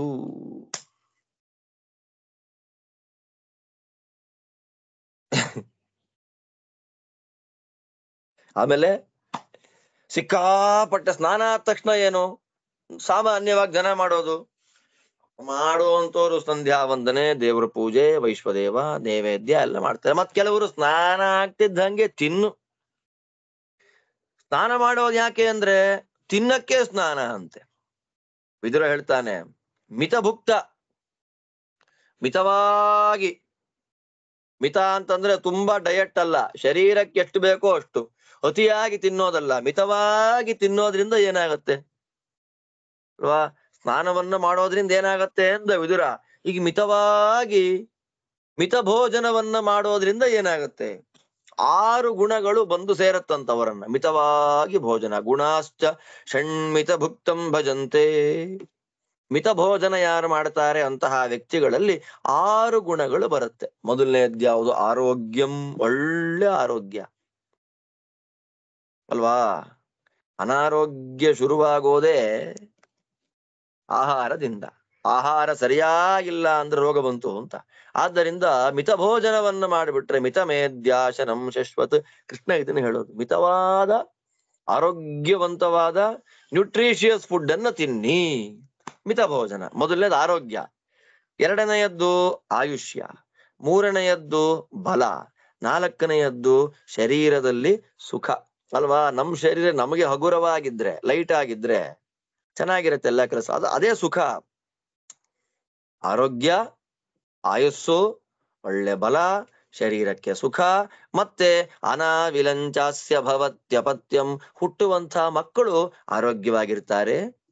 ಆಮೇಲೆ ಕೊನೆಯದೇನ್ ಗೊತ್ತಾ? ಸಿಕ್ಕಾಪಟ್ಟೆ ತಿಂತಾನ್ರಿ ಇವನು ಅಂತ ಯಾರು ಮಾತಾಡಲ್ಲ. ಸಭೆಗಳಿಗೆ ಹೋದೆ, ಬಂದ ನೋಡಪ್ಪ ಬಕಾಸುರ, ತಿಂದು ಬಿಡ್ತಾನೆ. ಮಾಡಿರೋ ಭಕ್ಷ್ಯ ಎಲ್ಲ ಇವನಿಗೆ ಸಾಕು. ಬಂದ ನೋಡು ಬಕ. ಜನ ಮಾತಾಡಲ್ಲ, ನಿಂದೇ ಇಲ್ಲ ಅವನಿಗೆ. ಎಲ್ಲ 5 ಯಾವ್ದು? ಆರೋಗ್ಯ, ಆಯುಸ್ಸು, ಬಲ, ಸುಖ, ಒಳ್ಳೆ ಆರೋಗ್ಯವಂತವಾದ ಸಂತತಿ. 6ನೇದ್ಯಾವುದು? ಆದ್ಯೂನ ಅಂತ ಯಾರು ಬೈಯಲ್ಲ. ಆದ್ಯೂನಾಹ ಅಂದ್ರೆ ಉದರಂಭರಹ, ಸಿಕ್ಕಾಪಟ್ಟೆ ತಿಂತಾನೆ. ಆದ್ಯೂನಸ್ಯಾದ ಉದರಿಕೋ ವಿಜಿಗೀಷಾ ವಿವರ್ಜಿತ ಅಂತ ಅಮರಕೋಶದಲ್ಲಿ ಹೇಳ್ಬೇಕಾದ್ರೆ, ಆದ್ಯೂನ ಅಂದ್ರೆ ಔದರಿಕ ಅಂತ, ಹೊಟ್ಟೆ ಬಾಕ ಅಂತ ಅರ್ಥ. ಸಿಕ್ಕಿದ್ದೆಲ್ಲ ತಿಂದು ಬಿಡ್ತಾನೆ ಅಂತ. ಹಾಗೆ ಯಾರು ಜನಗಳು ನಿಂದೆ ಮಾಡೋದಿಲ್ಲ ಅಲ್ವಾ? ಆದ್ದರಿಂದ ಈ 6 ಗುಣಗಳು ಮಿತವಾಗಿ ಊಟ ಮಾಡತಕ್ಕಂತಹ ಮನುಷ್ಯನಿಗೆ ಬರ್ತದೆ. ನೆಕ್ಸ್ಟ್ ಹೇಳ್ತಾನೆ ವಿದುರ, ಮನೆಯಲ್ಲಿ ಯಾರನ್ನ ಇಟ್ಕೊಳ್ಬಾರ್ದು ಅಂತ.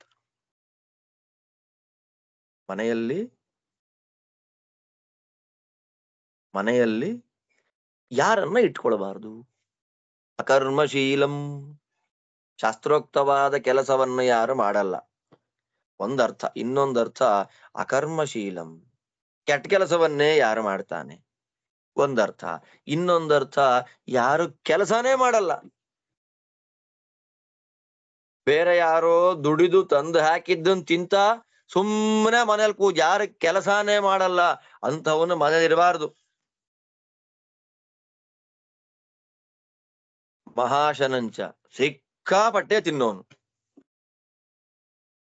ಕೆಲಸನೇ ಮಾಡಲ್ಲ, ಸುಮ್ಮನ್ ತಿಂತಾ ಇರ್ತಾನೆ, ಅವನ್ ಇಟ್ಕೋಬಾರದು ಮನೆಯಲ್ಲಿ. ಲೋಕದ್ವಿಷ್ಟಂ, ಊರ್ನವ್ರನ್ನ ಎಲ್ಲರನ್ನ ದ್ವೇಷ ಮಾಡ್ಕೊಂಡವನು. ಎಲ್ಲರ ದ್ವೇಷ ಅವನನ್ನ ಮನೇಲಿ ಇಟ್ಕೋಬಾರದಂತೆ. ಬಹುಮಾಯಂ, ಮೋಸ ಮಾಡಿ ಜೀವನ ಮಾಡತಕ್ಕಂಥವನು. ಇವನ್ ಜೀವನ ಹೇಗೆ ಅಂತಂದ್ರೆ ಮೋಸದಿಂದಲೇ ಇವನ ಜೀವನ. ಕಪಟ ವೇಷಧಾರಿ ಇರಬಾರ್ದು ಮನೆಯಲ್ಲಿ. ನೃಶಂಸಂ, ನೃಶಂಸ ಅಂದ್ರೆ ಕ್ರೂರ, ತುಂಬಾ ಕೆಟ್ಟ ಕೆಲಸ ಮಾಡ್ತಾನೆ. ಅಂಥವ್ರನ್ನ ಮನೆಯಲ್ಲಿ ಇಟ್ಕೊಂಡ್ರೆ ನಮಗೆ ಕೆಟ್ಟ ಹೆಸರು. ಅದೇಶ ಕಾಲಗ್ನಂ,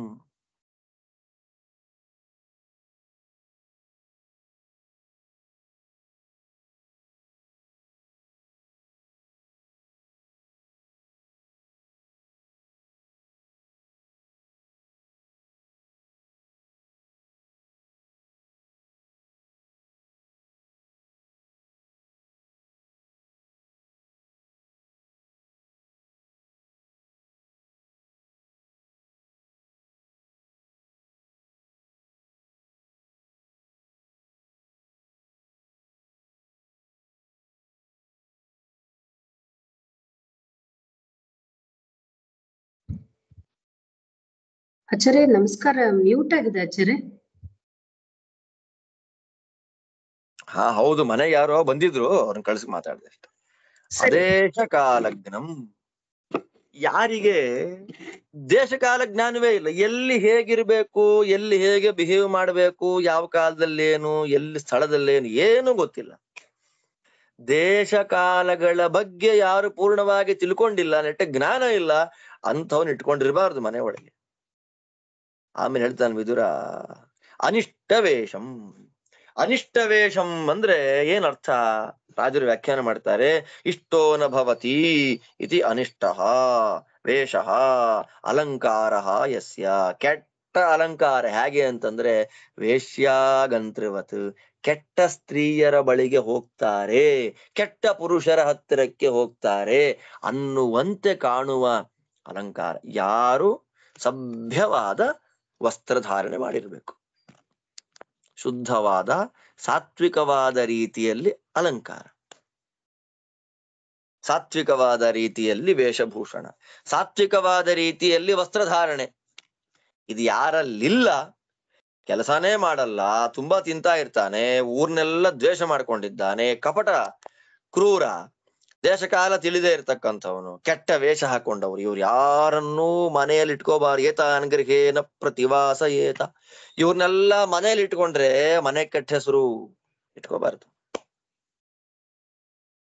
ಮತ್ ಹೇಳ್ತಾನೆ ವಿದುರ, ಏತಾನ್ ಭೃಷಾರ್ಥೋಪಿ ನ ಜಾತು ಯಾಚೇತ್, ಎಷ್ಟೇ ಕಷ್ಟ ಬಂದ್ರು, ಎಷ್ಟೇ ಕಷ್ಟ ಬಂದ್ರು ಈ ಇವರಲ್ಲಿ ಮಾತ್ರ ಬೇಡಬಾರ್ದಂತೆ. ಈಗ ಯಾರು ಹೇಳ್ತಾನೆ ವಿದುರ, ಇವ್ರನ್ನ ನಿಮ್ಗೆ ಎಷ್ಟೇ ಕಷ್ಟ ಬರ್ಲಿರಿ, ಇವ್ರನ್ನ ಬೇಡಬೇಡಿ ಅಂತ. ಯಾರನ್ನ? ಕದರ್ಯಂ. ಕದರ್ಯಂ ಅಂದ್ರೆ ರಾಜರಂತಾರೆ ಕುತ್ಸಿತ ಸ್ವಾಮಿ, ಕೆಟ್ಟ ಬಾಸ್. ಕದರ್ಯಂ ಮೊದಲೇ, ನಿಮ್ಗೆ ಎಷ್ಟೇ ಕಷ್ಟ ಬರ್ಲಿ, ನಮ್ಗೆ ಎಷ್ಟೇ ಕಷ್ಟ ಬರ್ಲಿ, ಇಂತಹ ಗುಣಗಳಿಂದ ಕೂಡಿದ ವ್ಯಕ್ತಿಗಳನ್ನ ಯಾವತ್ತೂ ಏನೂ ಬೇಡ್ಲಿಕ್ಕೆ ಹೋಗ್ಬೇಡಿ ಅಂತಾನೆ ವಿದುರ. ಯಾರ್ಯಾರು ಅಂದ್ರೆ, ಮೊದಲು ಕದರ್ಯ. ಕದರ್ಯ ಅಂತಂದ್ರೆ ಸ್ವಾಮಿ ವೈಶ್ಯಯೋಹೋ ಅಂತ ಕೋಶ ಹೇಳುವಂತ ಅಭಿಧಾನದಲ್ಲಿ ಕದರ್ಯ ಅಂದ್ರೆ ಕೆಟ್ಟ ಸ್ವಾಮಿ, ಕೆಟ್ಟ ಬಾಸ್. ಹೇಳಲಿಕ್ಕೆ ಹೋಗ್ಬಾರ್ದು, ಆಡ್ಕೊಂಡ್ಬಿಡ್ತಾರ. ಆಮೇಲೆ ಆಕ್ರೋಶಂ, ಆಕ್ರೋಶಕಂ, ಸುಮ್ನೆ ಕಿರಿಚ್ಬಿಡೋದು, ಕಿರಿಚಾಡ್ಬಿಡೋನು. ಆಕ್ರೋಶಕಂ, ಕಿರಿಚ್ಬಿಟ್ಟು ನಮ್ಮನ್ನ ಬಯ್ಯೋ ಅಂಥವ್ನು, ಅಂಥವ್ರ ಹತ್ರ ಬೆಳ್ಲಿಕ್ಕೆ ಹೋಗ್ಬಾರ್ದು. ಅಶ್ರುತಂಚ, ಅಶ್ರುತಂ ರಾಜರು ವ್ಯಾಖ್ಯಾನ ಮಾಡ್ತಾರೆ, ನವಿದ್ಯತೆ ಶ್ರುತಂ ಶಾಸ್ತ್ರಶ್ರವಣಂ ಯಸ್ಯತಂ. ಯಾರು ಶಾಸ್ತ್ರಾಧ್ಯಯನ ಮಾಡಿಲ್ಲ ಅವ್ರನ್ನ ಬೇಡಬಾರ್ದು. ಯಾಕೆ? ಶಾಸ್ತ್ರ ಅಧ್ಯಯನ ಯಾರು ಮಾಡಿದ್ದಾರೆ ಅವರನ್ನ ಬೇಡಿದರೆ ಒಂದು ಹಂತ. ಯಾರಿಗೆ ಶಾಸ್ತ್ರ ಶ್ರವಣವೇ ಇಲ್ಲ ಅವರನ್ನ ಬೇಡಿದರೆ ಅವರಿಗೆ ದಯಾ ಕರುಣ ಏನು ಇರೋದಿಲ್ಲ, ಅಂತವ್ರನ್ನ ಬೇಡ್ಲಿಕ್ಕೆ ಹೋಗ್ಬೇಡ ಅಂತಾನೆ ವಿದುರ. ವನೌಕಸಂ,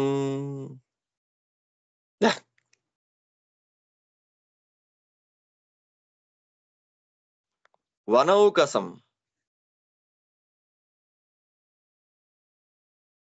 ಕಾಡಲ್ಲಿ ವಾಸ ಮಾಡ್ತಕ್ಕಂಥವನು ಅಂತ. ವನೌಕಸ ಅಂದ್ರೆ ರಾಜರು ವ್ಯಾಖ್ಯಾನ ಮಾಡ್ತಾರೆ ಕಿರಾತ, ಬೇಟೆಯಾಡುವವನು. ಬೇಡ, ಕಾಡಿನಲ್ಲಿ ವಾಸ ಮಾಡತಕ್ಕಂತಹ ಬೇಡ, ಅವನನ್ನ ಬೇಟೆಗಾರನನ್ನ ಬೇಡಬಾರದಂತೆ. ಧೂರ್ತಂ, ಧೂರ್ತ ದುಷ್ಟ, ಅವನನ್ನ ಕೇಳಬಾರದು. ಅಮಾನ್ಯಮಾನಿನಂ, ಅಮಾನ್ಯಮಾನಿ ಮರ್ಯಾದೆ ತಗೊಳ್ಳಿಕ್ಕೆ ಯೋಗ್ಯರೇ ಅಲ್ಲ ಅಂಥವ್ರನ್ನೆಲ್ಲ ಸನ್ಮಾನ ಮಾಡ್ತಾ ಇರ್ತಾನೆ. ಅಂದ್ರೆ ಸನ್ಮಾನಕ್ಕೆ, ಗೌರವಕ್ಕೆ ಯಾರು ಅಪಾತ್ರರು, ಅಯೋಗ್ಯರಿದ್ದಾರೆ ಅವರನ್ನ ಸನ್ಮಾನ ಮಾಡುವನು, ಅವರಿಗೆ ಗೌರವ ಕೊಡು. ಅಂದ್ರೆ ಅವನಿಗೆ ವ್ಯಕ್ತಿತ್ವದ ಬಗ್ಗೆ ಗೊತ್ತಾಗೋದಿಲ್ಲ, ಒಳ್ಳೆಯತನ ಕೆಟ್ಟತನದ ಬಗ್ಗೆ ಅವನಿಗೆ ವಿವೇಕ ಇಲ್ಲ, ನಾಲೆಡ್ಜ್ ಇಲ್ಲ. ಆದ್ದರಿಂದ ಅವರನ್ನ ಕೇಳಬಾರದು. ನಿಷ್ಠೂರಿಣಂ, ನಿಷ್ಠುರವಾಗಿ ಯಾರು ಮಾತಾಡ್ತಾರೆ ಮಾತಾಡಬಾರದು. ನಿಷ್ಠುರ ಮಾತು, ಅವ್ರ ಹತ್ರ ಕಷ್ಟ ಇದೆ ನಮಗೆ, ದಯಮಾಡಿ ಸಹಾಯ ಮಾಡಿ ಅಂತ ಯಾವತ್ತೂ ಬೇಡ್ಲಿಕ್ಕೆ ಹೋಗ್ಬಾರ್ದು. ಕೃತವೈರಂ, ಸುಮ್ಮನೆ ದ್ವೇಷ ಮಾಡ್ತಾರೆ. ವೈರ, ನನಗವನು ಶತ್ರು ಅಂತಾರೆ. ಅಂಥವ್ರ ಹತ್ರ ಬೇಡ್ಲಿಕ್ಕೆ ಹೋಗಬಾರ್ದು. ಕೊನೆ ಹೇಳ್ತಾನೆ ವಿದುರ, ಕೃತಘ್ನಂ, ಉಪಕಾರ ಸ್ಮರಣೆಯನ್ನ ಯಾರು ಮಾಡಲ್ಲ, ಕೃತಘ್ನ, ಕೃತಜ್ಞತೆ ಇಲ್ಲದ ಕೃತಘ್ನ, ಅವನನ್ನ ಬೇಡಬಾರದು. ಎಷ್ಟೇ ಭೃಷಾರ್ಥೋಪಿ ಯತಾನ್ ಭೃಷಾರ್ಥೋಪಿ ನ ಜಾತು ಯಾಚೇತ್, ಎಷ್ಟೇ ಕಷ್ಟ ಬರ್ಲಿ ಅವರನ್ನ ಯಾವತ್ತೂ ಬೇಡಬಾರದು, ಯಾವತ್ತೂ ಬೇಡಬಾರದು.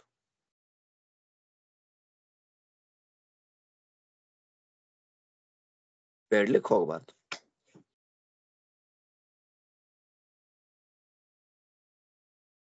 ಎಂಥ ಉಪದೇಶ ನೋಡಿ. ನೆಕ್ಸ್ಟ್ ಹೇಳ್ತಾನೆ ವಿದುರ,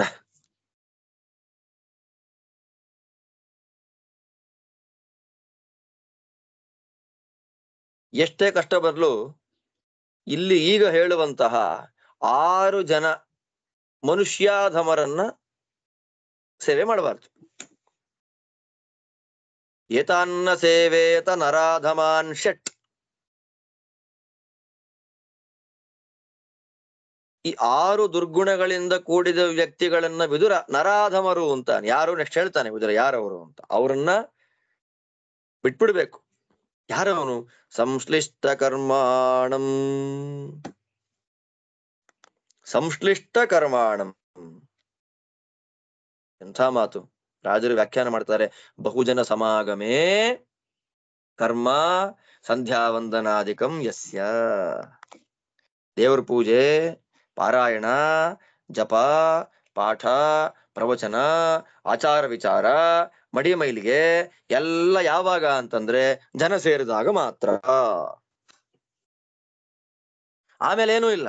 ಮನೆಯಲ್ಲಿದ್ರೆ ದೇವ್ರ ಪೂಜೆ ಇಲ್ಲ, ಜಪ ಇಲ್ಲ, ಪಾರಾಯಣ ಇಲ್ಲ, ಪಾಠ ಇಲ್ಲ, ಏನೂ ಇಲ್ಲ. ಜನದ ಗುಂಪು ಸೇರಿದೆ ಅಂತಂದ್ರೆ ತಾನೇನೋ ದೊಡ್ಡ ವ್ಯಕ್ತಿ ಅಂತ ಬಿಲ್ಡಪ್ ಕೊಡೋದು. ವಾದಿರಾಜರು ಬೈತಾರೆ, ಡಾಂಭಿಕಂ ಇತ್ಯರ್ಥ ಅಂತ. ಡಂಭಮಿ, ಯಾರು ಡಂಭಾಚಾರಿ ಇದ್ದಾರೆ ಅವ್ರ ಹತ್ರ ಹೋಗ್ಲೇಬಾರ್ದು. ಅತಿ ಪ್ರಮಾದಂ, ಪ್ರಮಾದ ಅಂದ್ರೆ ಮರೆಯೋದು. ಅತಿ ಪ್ರಮಾದ ಅಂದ್ರೆ ನೆನಪೇ ಇಲ್ಲ, ಯಾವಾಗ್ಲೂ ಮರೆತನ, ಮರೆವು. ನನಗೆಲ್ಲ ಮರ್ತು ಹೋಯ್ತು, 24 ಗಂಟೆ ಮರೆವು ಮರೆವು, ಮರೆತು ಹೋಯ್ತು ಅಂತ ಯಾವನಿದ್ದಾನೆ ನರಾಧಮ, ಅವನ್ ಸಹವಾಸ ಮಾಡಬಾರ್ದು. ಆಮೇಲೆ ನಿತ್ಯಾನೃತಂ, ಪ್ರತಿ ನಿತ್ಯ ಸುಳ್ಳು ಹೇಳೋದು, ಅಂತವನು ದೂರ ಮಾಡಬೇಕು. ಅದೃಢ ಭಕ್ತಿ ಕಂಚ, ಭಕ್ತಿ ಅಂದ್ರೆ ಪ್ರೀತಿ. ನಮ್ಮಲ್ಲಿ ದೃಢವಾದ ವಿಶ್ವಾಸ, ದೃಢವಾದ ಪ್ರೀತಿ ಯಾರಿಗಿಲ್ಲ ಅವ್ರ ಸಹವಾಸ ನಮ್ಗೆ ಯಾಕ್ರಿ? ಅವ್ರನ್ನ ಬೈಯೋದು ಬೇಡ, ದೂರ ಇದ್ಬಿಡೋಣ ಸಾಕಷ್ಟೆ. ಆಮೇಲೆ ವಿಸ್ಪಷ್ಟರಾಗಂ, ಮನಸ್ಸಲ್ಲಿ ಏನಿದೆ ಹೇಳಯ ಅಂತ ಕೇಳಿದ್ರು ಕೂಡ ತನ್ನ ಮನಸ್ಸಿನಲ್ಲಿ ಇರುವ ಆಸೆಯನ್ನ ಯಾರು ಅರ್ಥವಾಗುವಂತೆ ಸ್ಪಷ್ಟವಾಗಿ ಹೇಳೋದಿಲ್ಲ. ಹೇಳಪ್ಪ ಮನಸ್ಸಿನಲ್ಲಿ ಏನಿದೆ, ದುಃಖ ಹಾಳಾಗೋಲಿ, ಆಸೆ ಏನಿದೆ ಮನಸ್ಸಿನಲ್ಲಿ ಹೇಳು ಅಂತಂದ್ರೆ ಯಾರು ಹೇಳೋದಿಲ್ಲ. ಅಥವಾ ಯಾರು ಹೇಳ್ತಾನೆ, ಎರಡು ಸಮಸ್ಯೆನೆ. ವಿಸ್ಪಷ್ಟರಾಗಂ ಅಂತಾರೆ, ಮನಸ್ಸಿನೊಳಗೆ ವಿಚಿತ್ರವಾದ ಆಸೆ ಇದೆ, ಅದನ್ನು ಹೇಳೇ ಬಿಡೋದು ಎದುರುಗಡೆಗೆ. ಕೆಲವು ಆಸೆಗಳನ್ನ ದೇಶಕಾಲ ನೋಡ್ಕೊಂಡು ಹೇಳಬೇಕು ಬಿಡ್ಬೇಕು ಅಂತ ಕ್ರಮ. ಇವ ಏನ್ ಮಾಡ್ತಾನೆ ದುಷ್ಟ, ಹೇಳೇ ಬಿಡ್ತಾನೆ, ನನ್ನ ಮನಸ್ಸಲ್ಲಿ ಇಷ್ಟ ಆಸೆ ಇದೆ ಅಂತ ಬಾಯಿ ಬಿಟ್ಟೆ ಹೇಳ್ಬಿಡೋದು. ಅಂತವನನ್ನು ದೂರ ಇಟ್ಬಿಡ್ಬೇಕು. ಕೊನೆಗೆ ಹೇಳ್ತಾನೆ ವಿದುರ, ಪಟುಮಾನಿನಂ, ನಾನ್ ದೊಡ್ಡವನು, ನಾನು ವಿದ್ಯಾವಂತ, ನಾನ್ ಪಂಡಿತ, ನಾನ್ ಸಮರ್ಥ, ಎಲ್ಲಾ ಮಾಡ್ಲಿಕ್ ನಾನು ಅಂತ ಯಾರು ತನ್ನನ್ನ ತಾನು ದೊಡ್ಡವನು ಅಂತ ಅಂದುಕೊಳ್ತಾನೆ, ಆಯ್ತಪ್ಪ ನೀನ್ ದೊಡ್ಡವನಾಗೇ ಇರಪ್ಪ ನೀನು ಅಂತ ಅವನಿಂದ ದೂರ ಬಂದ್ಬಿಡ್ಬೇಕು. ಆದ್ದರಿಂದ ಈ 6 ದುರ್ಗುಣಗಳಿಂದ ಕೂಡಿದ ಮನುಷ್ಯರನ್ನ ನರಾಧಮರು ಅಂತ ಕರೀತಾರೆ. ಅವರ ಹತ್ರಕ್ಕೆ ಹೋಗಲೇಬಾರದು, ದೂರದಿಂದಲೇ ಅವರನ್ನ ಬಿಟ್ಟು ಬಿಡಬೇಕು.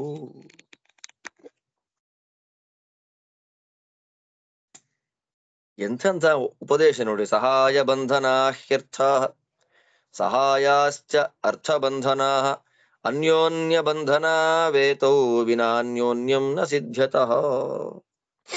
ಅರ್ಥ, ಯಾವುದೋ ಒಂದು ಕೆಲಸ ಆಗ್ಬೇಕು ನಮಗೆ. ಆ ಕೆಲಸ ಆಗೋದು ಹೇಗೆ? ಸಹಾಯದಿಂದ ಬರುತ್ತೆ. ಅರ್ಥ ಸಹಾಯದಿಂದ ಬರುತ್ತೆ, ಸಹಾಯ ಅರ್ಥದಿಂದ ಸಿಗತ್ತೆ. ಆದ್ದರಿಂದ ಅರ್ಥ ಮತ್ತು ಸಹಾಯ ಎರಡು ಇಂಟರ್ ರಿಲೇಟೆಡ್. ಅರ್ಥದಿಂದ ಸಹಾಯ, ಸಹಾಯದಿಂದ ಅರ್ಥ. ಆದ್ದರಿಂದ ಆ ಎರಡು ಇದ್ದಾಗ ಮಾತ್ರ ನಮ್ಮ ಕಾರ್ಯ ಸಕ್ಸಸ್ಫುಲ್ ಆಗತ್ತೆ. ಸಹಾಯವೂ ಇಲ್ಲ, ಅರ್ಥ ಇದೆ. ಸಹಾಯ ಇದೆ, ಅರ್ಥ ಇಲ್ಲ, ಆಗಲ್ಲ, ಕೆಲಸ ಆಗಲ್ಲ. ಅರ್ಥವೂ ಬೇಕು, ಸಹಾಯವೂ ಬೇಕು.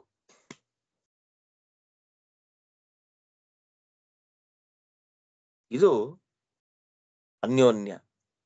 ನಮ್ಮ ಕೆಲಸ ಆಗಬೇಕು ಅಂತಂದ್ರೆ ಅರ್ಥವೂ ಬೇಕು, ಸಹಾಯವೂ ಬೇಕು. ಅದನ್ನು ನೋಡಿ ನಾವು ನಮ್ಮ ಕೆಲಸಕ್ಕೆ ಕೈ ಹಾಕಬೇಕು. ಮಧ್ಯದಲ್ಲಿ ಒಂದೊಂದು ತರ ಮಾತಾಡ್ತಾನೆ ವಿದುರ. ಈಗ ಹೇಳ್ತಾನೆ, ರಿಟೈರ್ಮೆಂಟ್ ಯಾವಾಗ ತಗೋಬೇಕು ಅಂತ. ಉತ್ಪಾದ್ಯ ಪುತ್ರಾನ್ ಅದೃಣಾಂಶ್ಚ ಕೃತ್ವ ವೃತ್ತಿಂಚತೆಭ್ಯೋ ಅನುವಿಧಾಯ ಕಾಂಚಿತ್ ಸ್ಥಾನೇ ಕುಮಾರೀ ಪ್ರತಿಪಾದ್ಯ ಸರ್ವ ಅರಣ್ಯ ಸಂಸ್ಥೋತ ಮುನಿರ್ಬಭೂಷೇತ್. ಮಕ್ಕಳಾದ್ರು ಅಂತಂದ್ರೆ ಅವರಿಗೆ ಅನೃಣಾಂಶ್ಚ ಸಾಲ ಕೊಡಬಾರದಂತೆ. ಸಾಲ, ಅಯ್ಯೋ ನಮ್ ತಾತ ಮಾಡಿದ ಸಾಲ ನಮ್ಮಪ್ಪ ತೀರಿಸಿದ್ರು, ನಮ್ಮಪ್ಪ ಮಾಡಿದ ಸಾಲ ನಾನ್ ತೀರಿಸ್ತಾ ಇದ್ದೀನಿ ಅನ್ನೋಕ್ ಆಗ್ಬಾರ್ದು. ಸಾಲವನ್ನ ಮಕ್ಕಳ ಮೇಲೆ ಹಾಕಬಾರ್ದು. ಮತ್ತೆ ವೃತ್ತಿಂಚತೆಭ್ಯ, ಅವ್ರಿಗೆ ಜೀವನ ಅನ್ನಕ್ಕೇನ್ ಬೇಕೋ ಅದನ್ನ ಉಪಾಯ ಕಲ್ಪಿಸ್ಬಿಡ್ಬೇಕು. ವಿದ್ಯೆ ಕೊಟ್ಟೋ ಏನೋ, ನಮ್ಮ ಹತ್ರ ದುಡ್ಡಿದ್ರೆ 4 ಕಾಸು ದುಡ್ಡು ಕೊಡೋದು, ಇಲ್ಲ ವಿದ್ಯೆ ಎಜುಕೇಶನ್ ಕೊಡಿಸ್ಬಿಡೋದು. ಹೆಣ್ಣು ಮಕ್ಕಳಿದ್ರೆ ಅವರವರ ಯೋಗ್ಯ ಸ್ಥಾನದಲ್ಲಿ ಅವ್ರನ್ನ ಕೊಟ್ಬಿಡೋದು.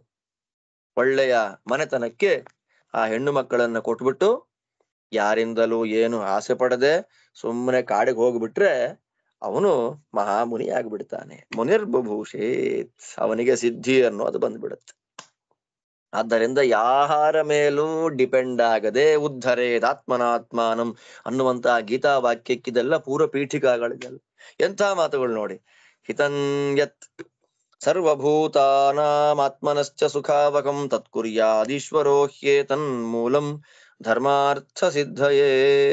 ಇಲ್ಲಿ ತನಕ ಸಾಮಾನ್ಯರಿಗೆ ಹೇಳಿ, ಈಗ ರಾಜನಾದವನಿಗೆ ಒಂದು ವಿಷಯ ಹೇಳ್ತಾನೆ. ರಾಜ ಒಂದು ಕೆಲಸ ಮಾಡ್ತಾನೆ ಅಂದ್ರೆ ಅದರಿಂದ 2 ಪ್ರಯೋಜನ ಇರಬೇಕು. ಒಂದು, ಎಲ್ಲರಿಗೂ ಹಿತ ಆಗಬೇಕು, ರಾಜನಿಗೆ ಸುಖ ಆಗಬೇಕು. ಧರ್ಮ ಮತ್ತು ಅರ್ಥ ಎರಡೂ ಬರೋದು ಯಾವಾಗ ಅಂತಂದಾಗ ಪ್ರಜೆಗಳಿಗೆ ಹಿತ, ತನಗೆ ಸುಖ. ಈ ರೀತಿಯಾದ ಉದ್ದೇಶ ಇಟ್ಟುಕೊಂಡು ಯಾವ ಪ್ರಭು ಕೆಲಸಗಳನ್ನ ಮಾಡ್ತಾನೆ ಅವನಿಗೆ ಧರ್ಮಾರ್ಥ ಸಿದ್ಧಿ ಆಗಿಬಿಡತ್ತೆ. ಕೆಲಸ ಅಂದ್ರೆ ಹೀಗೆ ಮಾಡಬೇಕು, ಒಂದ ಎಲ್ಲ ಪ್ರಜೆಗಳಿಗೆ ಹಿತ, ಇಲ್ಲ ಇವನಿಗೆ ಮಾತ್ರ ಸುಖ. ಹಾಗಾಗಿ ಎರಡೂ ಇರಬೇಕು. ಪ್ರಜೆಗಳಿಗೆ ಹಿತವೂ ಆಗಬೇಕು, ತನಗೆ ಸುಖವೂ ಆಗಬೇಕು. ಅಂಥ ಕೆಲಸಗಳನ್ನು ಮಾಡಬೇಕು. ವೃದ್ಧಿ ಪ್ರಭಾವಸ್ತೇಜಶ್ಚ ಸತ್ವಮುತ್ಥಾನಮೇವ ಚ ವ್ಯವಸಾಯಶ್ಚ ಯತ್ ಸ್ಯಾತ್ ಯಸ್ಯ ಸ್ಯಾತ್ ತಸ್ಯ ವೃತ್ತಿ ಭಯಂ ಕುತಃ. ಅಯ್ಯೋ ನನಗೆ ಬದುಕೋದು ಹೇಗೆ, ಎಲ್ಲರಿಗೂ ಇದ್ದೇ ಇರುತ್ತೆ. ಅಯ್ಯೋ ನಾನು ಬದುಕೋದು ಹೇಗೆ ಅನ್ನುವ ಆಲೋಚನೆ ಇರುತ್ತಲ್ಲ. ಈ ವಿದುರ ಹೇಳ್ತಕ್ಕಂತ ಗುಣಗಳಿಂದ ಕೂಡಿದವರಿಗೆ ಆ ಭಯವೇ ಇಲ್ವಂತೆ. ಯಾರ ವೃದ್ಧಿ, ಯಾರಿಗೆ ವೃದ್ಧಿ, ಅಭಿವೃದ್ಧಿ ಇದೆ. ಪ್ರಭಾವ, ಯಾರಿಗೆ ಪ್ರಭಾವ ಇದೆ, ಇನ್ಫ್ಲೂಯೆನ್ಸ್ ಯಾರಿಗಿದೆ. ತೇಜ, ಯಾರಿಗೆ ತೇಜಸ್ಸಿದೆ. ಯಾರಿಗೆ ಸತ್ವ, ಒಳ್ಳೆ ಗುಣ ಯಾರಲ್ಲಿದೆ. ಯಾರಲ್ಲಿ ಉತ್ಥಾನ, ಏನದು ಉತ್ಥಾನ ಅಂತಂದ್ರೆ ಉತ್ಸಾಹ, ನಾನೀ ಕೆಲಸ ಮಾಡ್ತೇನೆ ಎನ್ನುವಂತಹ ಉತ್ಸಾಹ ಯಾರಲ್ಲಿದೆ. ವ್ಯವಸಾಯ. ಮಾಡುವ ಕೆಲಸದಲ್ಲಿ ಯಾರಿಗೆ ನಿಷ್ಠೆ ಇದೆ, ಇಂತಹ ವೃದ್ಧಿ, ಪ್ರಭಾವ, ತೇಜಸ್ಸು, ಸತ್ವ, ಉತ್ಥಾನ, ನಿಷ್ಠೆ ಅಂದ್ರೆ ವ್ಯವಸಾಯ, ಇಷ್ಟು ಗುಣಗಳು ಯಾರಲ್ಲಿದೆ ಅವರಿಗೆ ಬದುಕ್ಲಿಕ್ಕೆ ಭಯ ಯಾಕೆ? ಆ ಗುಣಗಳಿಂದಲೇ ಅವರಿಗೆ ಜೀವನ ಆಗ್ಬಿಡುತ್ತೆ. ಜೀವನ ವೃತ್ತಿ ಅವರಿಗೆ ಆ ಗುಣದಿಂದ ನಡೆದು ಹೋಗುತ್ತೆ, ಭಯವೇ ಇಲ್ಲ.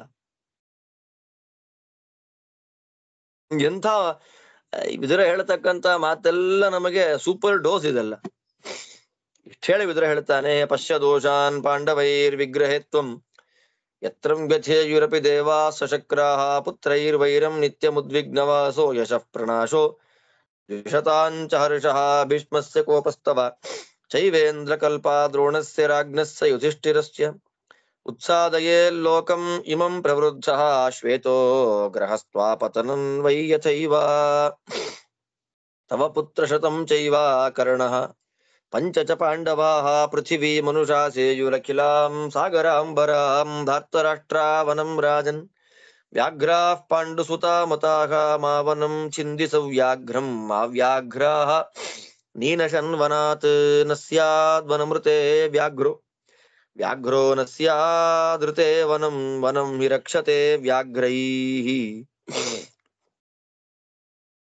ವ್ಯಾಘ್ರಾನ್ ರಕ್ಷತಿ ಕಾನನಂ ನತೆ ನ ತಥೇಚ್ಛಂತಿ ಕಲ್ಯಾಣಾನ್ ಪರೇಷಾಂ ವೇದಿತುಂ ಗುಣಾನ್ ಯದೇಷಾಂ ಜ್ಞಾತುಮಿಚ್ಛಂತಿ ನೈರ್ಗುಣ್ಯಂ ಪಾಪಚೇತಸಃ ಅರ್ಥಸಿದ್ಧಿಂ ಪರಾಮಿಚ್ಛನ್ ಧರ್ಮಮೇವಾದಿತಶ್ಚರೇತ್ ನ ಹಿ ಧರ್ಮಾದಪೈತ್ಯರ್ಥಃ ಸ್ವರ್ಗಲೋಕಾದಿವಾಮೃತಂ.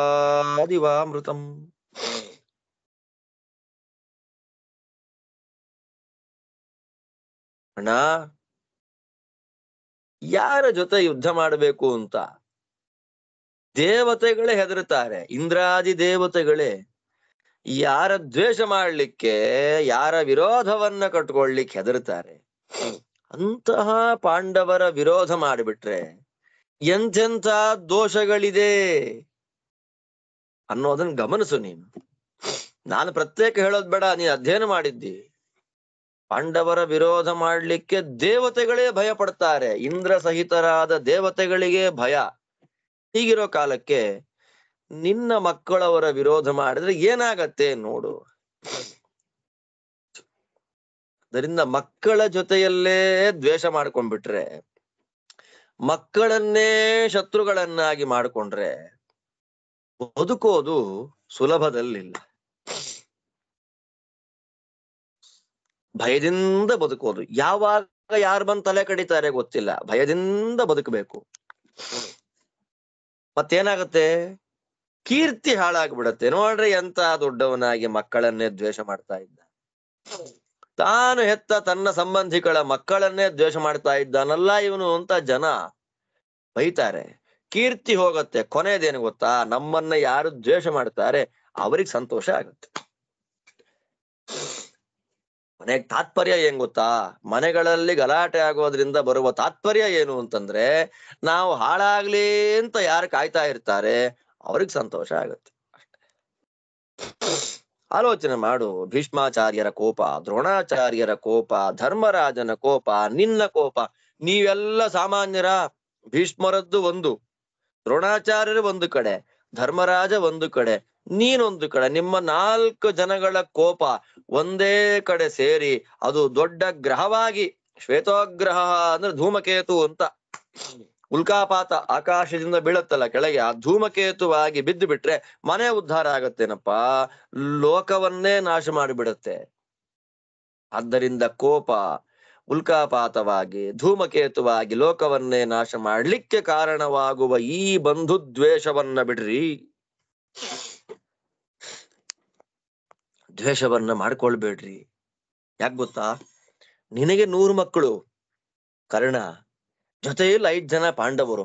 ಈ 106 ಜನ ಒಂದು ಕಡೆ ಸೇರಿಬಿಟ್ರೆ ಸಮುದ್ರ ಪರ್ಯಂತವಾದ ಭೂಮಿಯನ್ನ ಪೂರ್ಣವಾಗಿ ಆಳ್ವಿಕೆ ಮಾಡಿಬಿಡ್ತಾರೆ. ಆಲೋಚನೆ ಮಾಡು ಅಣ್ಣ. ನಿನ್ನ ಮಕ್ಕಳೆಲ್ಲ ಕಾಡಿದ್ದ ಹಾಗೆ, ಪ್ರಸಿದ್ಧವಾದ ಮಾತು ಮಹಾಭಾರತದ್ದು. ನಿನ್ನ ಮಕ್ಕಳೆಲ್ಲ ದುರ್ಯೋಧನಾದಿಗಳು ಕಾಡು, ಪಾಂಡುವಿನ ಮಕ್ಕಳು ಪಾಂಡವರೆಲ್ಲ ಹುಲಿ. ಹುಲಿಯಿಂದ ಕೂಡಿದ ಕಾಡನ್ನ ಕಡಿಬೇಡ. ಕಾಡು ಹೋದ್ರೆ ಪ್ರಾಣಿಗಳು ನಾಶ ಆಗಿಬಿಡುತ್ತೆ. ಆಲೋಚನೆ ಮಾಡು ಅಲ್ವಾ? ಕಾಡಿಲ್ಲ ಅಂದ್ರೆ ಹುಲಿ ಇಲ್ಲ, ಹುಲಿ ಇಲ್ಲ ಅಂದ್ರೆ ಕಾಡು ಉಳಿಯಲ್ಲ. ಯಾಕೆ ಅಂತಂದ್ರೆ ಹುಲಿಗಳು ಕಾಡನ್ನ ರಕ್ಷಣೆ ಮಾಡಿದ್ರೆ ಕಾಡು ಹುಲಿಗಳನ್ನ ರಕ್ಷಣೆ ಮಾಡುತ್ತೆ. ಆಲೋಚನೆ ಮಾಡ್ಕೊಳ್ಳಿ. ಇಬ್ರು ಪರಸ್ಪರ ಕೋಆಪರೇಷನ್ ಮೈಂಡ್ ಇಂದ ಇದ್ದು, ದ್ವೇಷ ಬಿಟ್ಟು, ಅಸೂಯೆ ಮಾತ್ಸರ್ಯಗಳನ್ನ ಬಿಟ್ಟು ಅಣ್ಣ ತಮ್ಮಂದಿರಾಗಿ ಮುಂದುವರೆದ್ರೆ ಇಬ್ಬರಿಗೂ ಕ್ಷೇಮ. ಇಲ್ಲ ಅಂದ್ರೆ ಸರ್ವನಾಶ ಖಂಡಿತ. ಯಾರಿಗೆ ಪಾಪದ ಬುದ್ಧಿ ಇದೆ, ಮನಸ್ಸು ಯಾರದು ಹುಳಿಯಾಗಿದೆ, ಕೆಟ್ಟ ಬುದ್ಧಿ ಯಾರದ್ದಿದೆ, ಅವರಿಗೆ ಬೇರೆಯವರಲ್ಲಿರುವ ದೋಷಗಳನ್ನೇ ತಿಳ್ಕೊಳ್ಬೇಕು ಅಂತ ಆಸೆ. ಆದ್ರೆ ಅವರಲ್ಲಿರುವಂತಹ ಸದ್ಗುಣಗಳನ್ನ ನೋಡ್ಲಿಕ್ಕೆ ಆಸೆ ಇಲ್ಲ ಅವರಿಗೆ ಅವರ ಕೆಟ್ಟತನವೇ ಬೇಕು. ಅವರಲ್ಲಿ ಒಳ್ಳೆ ಬುದ್ಧಿ ಇದೆ, ಆ ಒಳ್ಳೆ ಬುದ್ಧಿ ತಗೊಳ್ಬೇಕು ಅನ್ನೋ ಆಸೆನೆ ಕಣ್ಣಿಗೆ ಕಾಣ್ತಾ ಇದ್ರೂ ಕುರುಡರಾಗಿ ಓಡಾಡ್ತಾ ಇರ್ತಾರೆ. ಆದ್ರೆ ಅವರಲ್ಲಿರುವ ಚಿಕ್ಕ ದೋಷವನ್ನ ದೊಡ್ಡದು ಮಾಡಿ ಹೇಳಿ ಕೂಗಾಡ್ತಾ ಇರ್ತಾರೆ. ಇದು ದುಷ್ಟ ಬುದ್ಧಿ ಉಳ್ಳವರ ಪ್ರಧಾನವಾದ ಲಕ್ಷಣ. ಆದ್ದರಿಂದ ಅಣ್ಣ, ಅರ್ಥ ನಮಗೆ ಸಿದ್ಧಿಸಬೇಕು ಅಂದ್ರೆ, ಪುರುಷಾರ್ಥ ಬರಬೇಕು ಅಂದ್ರೆ ಮೊದಲು ಧರ್ಮವನ್ನ ಮಾಡಬೇಕು. ನನಗ್ ಬರೀ ಅರ್ಥ ಬೇಕು, ನಂಗೆ ಧರ್ಮ ಬೇಡ ಅಂದ್ರೆ ಇಲ್ಲ. ಅಮೃತ ಇರೋದಲ್ಲಿ ಸ್ವರ್ಗದಲ್ಲಿ. ಆದ್ದರಿಂದ ಸ್ವರ್ಗವನ್ನ ಬಿಟ್ಟು ಅಮೃತ ಎಲ್ಲೂ ಹೋಗಲ್ಲ. ಹಾಗೆ ಅರ್ಥ ಅನ್ನೋದು ಧರ್ಮವನ್ನ ಬಿಟ್ಟು ಬೇರೆ ಕಡೆ ಇರೋದಿಲ್ಲ.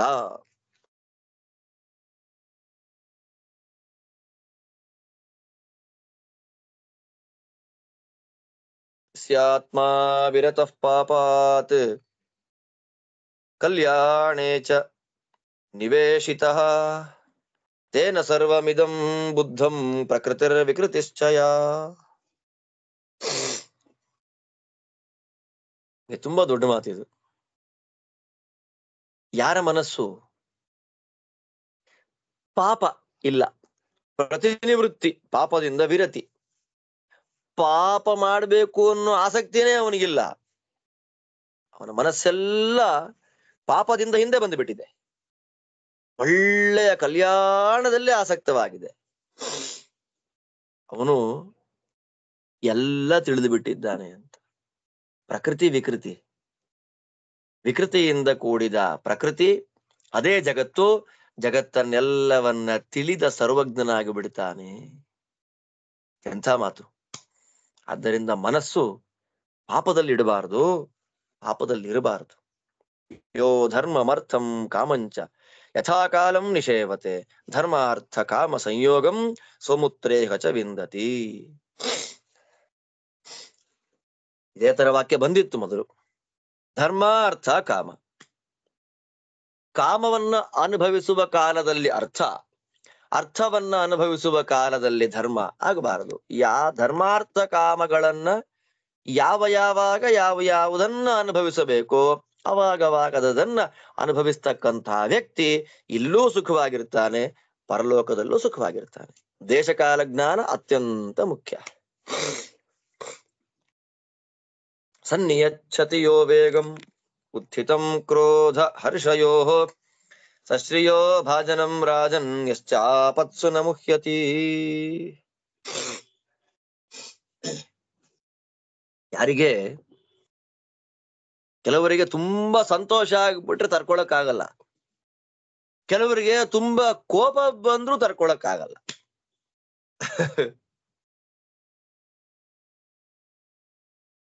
ಅಲ್ವಾ? ಯಾರು ಕೋಪವನ್ನೂ ಕಂಟ್ರೋಲ್ ಮಾಡ್ತಾನೆ, ಸಂತೋಷವನ್ನೂ ಕಂಟ್ರೋಲ್ ಮಾಡ್ಕೊಳ್ತಾನೆ, ಮತ್ತೆ ಕಷ್ಟ ಬಂದ್ರೂ ಕೂಡ ಅಯ್ಯೋ ನಾನು ಏನ್ ಮಾಡ್ಲಿ ಇವಾಗ, ನನಗೇನು ಗೊತ್ತಾಗ್ತಾ ಇಲ್ಲ ಅಂತ ತಲೆ ಮೇಲೆ ಕೈ ಇಟ್ಕೊಂಡು ಕೂತ್ಕೊಳ್ಳೋದಿಲ್ಲ. ತುಂಬಾ ದೊಡ್ಡ ಉಪದೇಶ ಇದು. ಕಷ್ಟ ಬಂದಿದೆ, ಕಷ್ಟ ಬಂದ್ರೂ ಕೂಡ ಅಯ್ಯೋ ನಾನು ಏನ್ ಮಾಡ್ಲಪ್ಪ ಈಗ ಅಂತ ತಲೆ ಮೇಲೆ ಕೈ ಹೊತ್ತು ಕೂಡದೆ ಮೋಹಕ್ಕೆ ವಶನಾಗದೆ ಇರ್ತಾನೆ, ಯಾರು ಕೋಪವನ್ನ ಸಂತೋಷವನ್ನ ಕಂಟ್ರೋಲ್ ಮಾಡ್ತಾನೆ, ಒಳ್ಳೆ ಸಂಪತ್ತು ಅವನಿಗೆ ಬರುತ್ತೆ. ಅವನಿಗೆ ಬರುವ ಸಂಪತ್ತನ್ನ ಕಿತ್ತುಕೊಳ್ಳಿಕ್ಕೆ ಯಾರಿಗೂ ಸಾಮರ್ಥ್ಯ ಇಲ್ಲ. ಆದ್ದರಿಂದ ಅಣ್ಣ, ಬಲಂ ಪಂಚವಿಧಂ ನಿತ್ಯಂ ಪುರುಷಾಣಾಂ ನಿಬೋಧಮೇ. ಮನುಷ್ಯರಿಗೆ 5 ರೀತಿಯಾದ ಬಲ ಇದೆ ಅಂತಾನೆ ವಿದುರ. 5 ರೀತಿಯಾದ ಬಲ. ಯಾವುದದು? ಎತ್ತು ಬಾಹುಬಲಂ ನಾಮ ಪ್ರಥಮಂ ಬಲ ಮುಚ್ಚತೆ. ಮೊದಲನೇ ಬಲ ಯಾವುದು ಅಂದ್ರೆ ಬಾಹುಬಲ, ಶಕ್ತಿ, ದೇಹದಲ್ಲಿರ್ತಕ್ಕಂತ ಶಕ್ತಿ, ಅದನ್ನ ಬಲ ಅಂತ. ಅಮಾತ್ಯ ಲಾಭೋ ಭದ್ರಂತೆ ದ್ವಿತೀಯಂ ಬಲ ಮುಚ್ಚತೆ. ನಿನಗೆ ಒಳ್ಳೇದಾಗ್ಲಿ, ಒಳ್ಳೆ ಅಮಾತ್ಯ ಲಾಭ ಅಂದ್ರೆ ನಮಗೆ ಅಮಾತ್ಯರು ಅಂದ್ರೆ ಟೈಮ್ಲಿ ಉಪದೇಶ ಮಾಡ್ತಕ್ಕಂಥವ್ರು, ನಮ್ಮನ್ನ ಒಳ್ಳೆ ದಾರಿಗೆ ಗೈಡ್ ಇದನ್ನ ಮಾಡ್ರಿ ಒಳ್ಳೇದಾಗತ್ತೆ ಅಂತ ಉಪದೇಶ ಮಾಡ್ತಕ್ಕಂಥ ವ್ಯಕ್ತಿಗಳು ಅಮಾತ್ಯರು. ಅವ್ರ ಜೊತೆಗಿದ್ದು ಬಿಟ್ರೆ 2ನೇ ಬಲ. 3ನೇ ಬಲ ಯಾವುದು? ತೃತೀಯಂ ಧನ ಲಾಭಂತು ಬಲಮಾಹುರ್ ಮನೀಷಿಣ. ಹಣ, ಒಳ್ಳೆ ಧನ ಸಂಪತ್ತಿದ್ದು ಬಿಟ್ರೆ ಅದು 3ನೇ ಬಲ. ಜ್ಞಾನಿಗಳು ಹೇಳ್ತಾರೆ. 4ನೇದು ಹೇಳ್ತಾನೆ ವಿದುರ, ಯತ್ವಸ್ಯ ಸಹಜಂ ರಾಜನ್ ಪಿತೃಪೈತಾ ಮಹಂ ಬಲಂ ಅಭಿಜಾತ ಬಲಂ ನಾಮ ತಚ್ಚತುರ್ಥಂ ಬಲಂ ಸ್ಮೃತಂ. ಅದು ಸಹಜವಾದ ಬಲ. ನಮ್ ತಂದೆ ಯಾರು ಗೊತ್ತಾ? ನಮ್ ತಾತ ಯಾವ್ದು ಗೊತ್ತಾ? ನಮ್ ವಂಶ ಯಾವ್ದು ಗೊತ್ತಾ? ಅದೇ ಸದ್ವಂಶದ ಬಲ. ತಂದೆ ತಾತ ಮುತ್ತಾತರಿಂದ ಬಂದಿರತಕ್ಕಂತಹ ಒಂದು good name, good fame, good ಸಂಪತ್ತು, ಅದು 4ನೇ ಬಲ, ಅಭಿಜಾತ ಬಲ ಅಂತ. ಎಂಥ ವಂಶಾರಿ ಇವರದ್ದು, ಅದು ಬಲ, 4ನೇ ಬಲ. ಏನತ್ವೇತಾನಿ ಸರ್ವಾಣಿ ಸಂಗೃಹೀತಾನಿ ಭಾರತ ಯದ್ಬಲಾನಾಂ ಬಲಂ ಶ್ರೇಷ್ಠಂ ತತ್ ಪ್ರಜ್ಞಾ ಬಲ ಮುಚ್ಚತೆ. ಯಾವುದು ಈ 4 ಸಂಗ್ರಹ ಮಾಡಿಬಿಡುತ್ತೋ ಅದೇ ಶ್ರೇಷ್ಠವಾದ ಬಲ, ಅದು ಪ್ರಜ್ಞಾಬಲ. ಬುದ್ಧಿ ಅನ್ನೋದು ಒಂದು ಇದ್ದು ಬಿಟ್ರೆ ಬಾಹುಬಲ ಉಳ್ಳವರು ನಮ್ಮ ಹತ್ರ ಇರ್ತಾರೆ, ಒಳ್ಳೆ ಅಮಾತ್ಯರೂ ಇರ್ತಾರೆ, ಒಳ್ಳೆ ಹಣವೂ ಇರುತ್ತೆ, ಒಳ್ಳೆ ವಂಶಸ್ಥರು ಇರ್ತಾರೆ. ಆದ್ದರಿಂದ ಈ 4 ಜನಗಳನ್ನು ನಮ್ಮ ಹತ್ತಿರಕ್ಕೆ ಬರುವಂತೆ ಮಾಡುವ, ಈ 4 ಸಂಗ್ರಹವನ್ನ ಮಾಡಿಕೊಡುವಂತಹ ದೊಡ್ಡ ಬಲ ಅದು ಪ್ರಜ್ಞಾಬಲ. ಪ್ರಧಾನವಾದ ಬಲ ಅದು ಪ್ರಜ್ಞಾಬಲ. ಎಂಥ ಮಾತು! ಮಹತೇಯೋಪಕಾರಾಯ ನರಸ್ಯ ಪ್ರಭವೇನ್ನರ ತೇನ ವೈರಂ ಸಮಾಸಜ್ಜ ದೂರಸ್ಥೋಸ್ಮೀತಿ ನಾಶ್ವಸೇತ್. ನಮಗೆ ಒಬ್ಬರ ಮೇಲೆ ದ್ವೇಷ, ದೊಡ್ಡ ದೊಡ್ಡ ಅನಾಹುತವನ್ನ ನಮಗೆ ಮಾಡಬೇಕು ಅಂತ ಕಾಯ್ತಾ ಇದ್ದಾನೆ. ಅವನ ಜೊತೆ ದ್ವೇಷ ಮಾಡ್ಕೊಂಡ್ಬಿಟ್ಟಿದೆ. ಈಗ ದ್ವೇಷ ಮಾಡ್ಕೊಂಡು ಅವ್ರು ಆ ಊರಲ್ಲಿದ್ದಾರೆ, ನಾ ಈ ಊರಲ್ಲಿದ್ದೀನಿ ಅಂತ ಸುಮ್ಮನೆ ಇರಬಾರ್ದು. ವಿಶ್ವಾಸ ಇಡಬಾರ್ದು ಅವ್ರ ಮೇಲೆ, ಸುಮ್ಮನೆ ಆಗ್ಬಾರ್ದು. ಏನ್ ಮಾಡ್ಬೇಕು? ಅವರವರ ಬುದ್ಧಿಗೆ ತೋಚದ ಹಾಗೆ ಮಾಡಿಬಿಡ್ಬೇಕು. ಒಳ್ಳೆ ಮಾತು. ನಾವು ಹಾಳಾಗ್ಲಿ ಅಂತ ಒಬ್ಬ ಕಾಯ್ತಾ ಇದ್ದಾನೆ, ನಮಗೆ ದೊಡ್ಡ ಅಪಕಾರ ಮಾಡಬೇಕು ಅಂತ ಮಹಾಪ್ರಯತ್ನ ಪಡ್ತಾನೆ. ಅವನ ದ್ವೇಷವನ್ನ ಸಂಪಾದನೆ ಮಾಡಿ ನಾನು ಅವನಿಂದ ತುಂಬಾ ದೂರವಾಸ ಮಾಡ್ತಾ ಇದ್ದೇನೆ ಅಂತ ಸುಮ್ನೆ ಕೂಡ್ಬೇಡ. ಯಾವಾಗ್ಲೂ ಜಾಗೃತನಾಗಿರು. ಯಾರ ಮೇಲೆ ಜಾಸ್ತಿ ನಂಬಿಕೆ ಇಡಬಾರದು ಅಂತಾನೆ ವಿದುರ. ಸ್ತ್ರೀಷು, ದುಷ್ಟ ಬುದ್ಧಿ ಉಳ್ಳ ಹೆಣ್ಣು ಮಕ್ಕಳಲ್ಲಿ ವಿಶ್ವಾಸ ಇಡಬಾರ್ದು. ಅಂದ್ರೆ ಒಂದೇ ತರ ಇರ್ತಾರೆ ಅಂತ ನಂಬಾರ್ದು. 2ನೇ ರಾಜರು, ರಾಜಸು, ರಾಜರುಗಳನ್ನ ಒಂದೇ ತರ ಇರ್ತಾರೆ ರಾಜರು ಅಂತ ನಂಬಬಾರದು. ಸರ್ಪೇಶು, ಸರ್ಪ ಹಾವುಗಳು ನಂಬಬಾರದು. ಸ್ವಾಧ್ಯಾಯೇ ಎಂಥ ಮಾತು! ಅಧ್ಯಯನ. ನಾನವಾಗ ಓದಿದ್ದೇರಿ, ಎಲ್ಲ ಮರ್ತೋಯ್ತು. ಅದನ್ನ ಉಳಿಸ್ಕೊಂಡು ಬಂದ್ರೆ ಅಧ್ಯಯನ ಉಳಿಯತ್ತೆ. 25 ವರ್ಷದಿಂದ ಓದ್ಬಿಟ್ಟು ಈಗ್ಲೂ ಹಾಗೆ ಇರ್ಲಿ ಮೆಮೊರಿ ಪವರ್ ಅಂದ್ರೆ ಇರಲ್ಲ, ಹಾಗೇ ಉಳಿಸ್ಕೊಂಡ್ ಬರ್ಬೇಕು ಅದನ್ನ.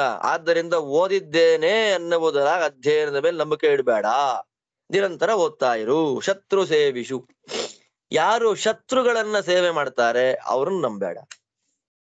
ಭೋಗೇಶು, ಒಳ್ಳೆ ಭೋಗ ಇದೆ ನಮ್ಗೆ ಜೀವನ, ಭೋಗಯುಕ್ತವಾಗಿರ್ತಕ್ಕಂತ ಜೀವನ ನಮಗಿದೆ ಅಂತಂದ್ರೆ ಅದು ಶಾಶ್ವತ ಅಂತ ನಂಬ್ಕೋಬೇಡಪ್ಪ. ಯಾವಾಗ ಏನಾಗುತ್ತೆ ಗೊತ್ತಿಲ್ಲ. ಆಯುಷಿ ಎಂಥ ಮಾತು, ಆಯಸ್ಸು.